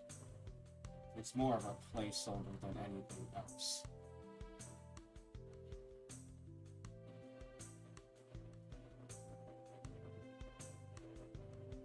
But I think for now, at the very least, for what I want to do, I think this map is pretty much done. We got some animated things going on this map, so then that way the map looks a little bit more lively and everything like that. So I think this map's, I mean, like, it's not definitely not where at the end of where I want it to be. In fact, if anything, I would say that if I, when I do actually do the mapping for Playmasters, if I can't find somebody to do tile sets for me, I wouldn't mind doing parallax mapping. What parallax mapping is, for people who don't know, is when you actually get somebody to... It's basically kind of like what happened with Final Fantasy VII, in a way. So where you're going to have pre-rendered backgrounds and you're going to be walking on top of it. Which actually ends up saving on resource costs. On resource cost, there we go. That's what I'm looking for. So what it would be is somebody would actually draw the background for Playmasters. All this would be drawn, like already hand drawn, and then I would just go in and put the events on top of it. So you would be moving on top of it. So basically what it be is, like, I would have this basic, like, you know, this basic map of everything like this. I would then take a picture of it or a screenshot of it and send it to my artist, and they would draw the map in everything. That means they would draw the trees in, make it drawn in the art style of what I would want it. They would just do everything. And then I would port that picture into the game as a parallax. And you would walk on top of that parallax. That is a way of mapping that some people do. So then that way you don't have to make a whole new tile set. You just have to, like, you know, make the maps. And that's the important thing about if you're going to do parallax mapping. Your map has to be done, because if you, like, have your map done, then you end up deciding you want to change some things. You have to basically bring it back in and edit things. And so if I was to do parallax mapping, I might not be able to have the animated trees. I mean, like, I could do the animated trees if I got them to, like, make a separate file for the trees and everything. Especially if I could get them to make, like, a, say, a character sheet of the animation, then I could definitely put it in. Heck, I might even be able to put it in with the puppet animation, but I'm getting a little too ahead of myself. But that's just one idea of something that I could do. When I do get an artist for this, is that I don't exactly just need somebody who can do tile sets for me. I can find somebody who could just draw the backgrounds. And it will be like a Final Fantasy VII situation to where, you know, you will have the backgrounds there, drawn, everything like that. And then I just put it on top, and then you walk on top of that drawn background. And that's a good way for you to be able to get good detailed maps and not need to find somebody to make you a specific tile set. Now, the only problem with me is I would have to find somebody who I would be able to get to do this job and not be too expensive. Because there's well over 200 maps of Playmasters, and there might even be more. I'm still sizing them up and everything like that. So let's say at the end for Chapter 0, I end up saying, let's just say at most I have 250 maps that I need to have done in this art style. We're just gonna say 250. It is more than likely going to be less than 250, but we're just gonna say a round ballpark of 250 that I need to have, have this parallax thing done. Already, if I'm having them if I have them do it per map, and say that I give them $10 per, that's 2,000 and how many did I say? I said 250, so that's $2,500. Yeah, that's a steep price already. And then, like I said, all these maps aren't even really that intricate, really. Some maps are like this to where it's really small. Some maps would be this map to where it would be bigger. And that would be I should probably pay them a little bit more than a map that's like this, that is extremely small and extremely basic. Or a map like these, which are battle maps, which, if I turn off the grid, you can see it's a pretty simple map. So that's going to be to where it's going to get more difficult in terms of payment, because some maps would be worth more than others depending on the thing. If it's $10 per map already, that's already $2,000, over $2,000, $2,500. Then say maybe it's able to be brought down to $5 per map. Then I would be able to say it would be half of that. So it would be 1,075? Yeah, it would be 1,075, because no, it wouldn't be 1,075. There would be some number that would be half of that, because I cannot think right now. It would be half of that. I don't know. I'll figure it out. Yeah, go on to sleep. I'm pretty much going to end pretty soon either way. But yeah, when the time comes, I'm going to need somebody to draw the maps for Playmasters. Right now, these are just proofs of concepts for when it's time. But I'm probably going to get somebody to draw these maps in how I envision them. So then that way they can have their own style.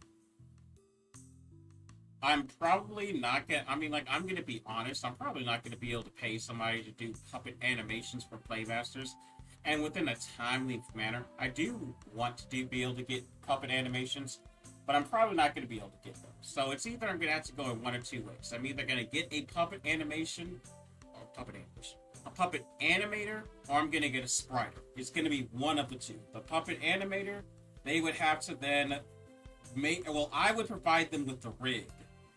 Well, actually, no. Either way, I would still have to get a sprite. But it would either be I would have to get a spriter and then I would rig it myself, and then they would have to animate it because I can at least rig the sprite, and then they would have to animate the sprite. Or conversely, I just get a spriter, and they make me the sprites for all the different they make the new sprites for the new characters, and then they make all the different poses that I would need for them in battle.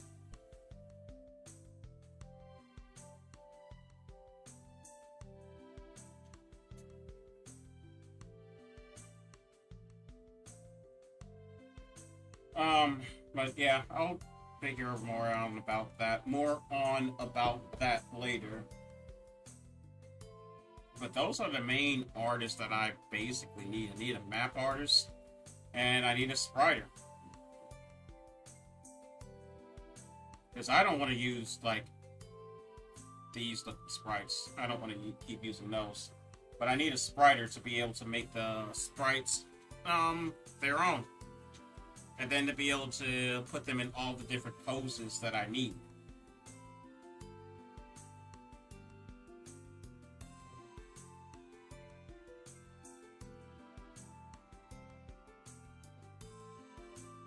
And let's crash them. Oh, I didn't crash them.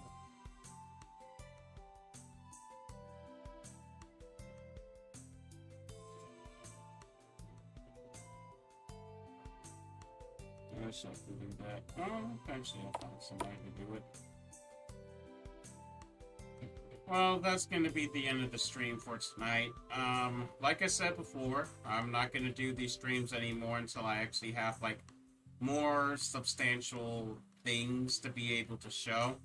So, instead of these, I'm going to be doing, Final Fantasy 10-2 challenge run, or maybe might not even be a challenge run, with Ziki replacing these.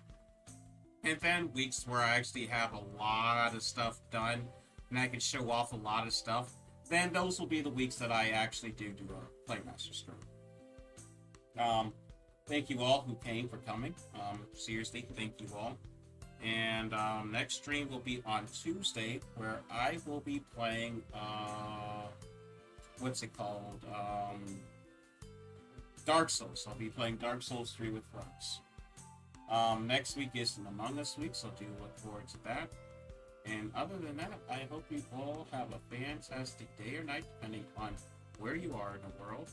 Sorry this stream was kind of jumbled. I'm sorry, my brain just literally hates me at times. I was trying my best to be able to give a good representation of the game, and honestly, I suck with explaining things. Like, I am so sorry. And hopefully next time, since I'll have more done, then I won't be jumbled in my mind from trying to explain the game while at the same time trying to explain, oh, but that's not in the game anymore, and then, confusing people. So we'll see about that. I hope you all enjoyed tonight, and we will see you all next time. Peace, and have a wonderful night.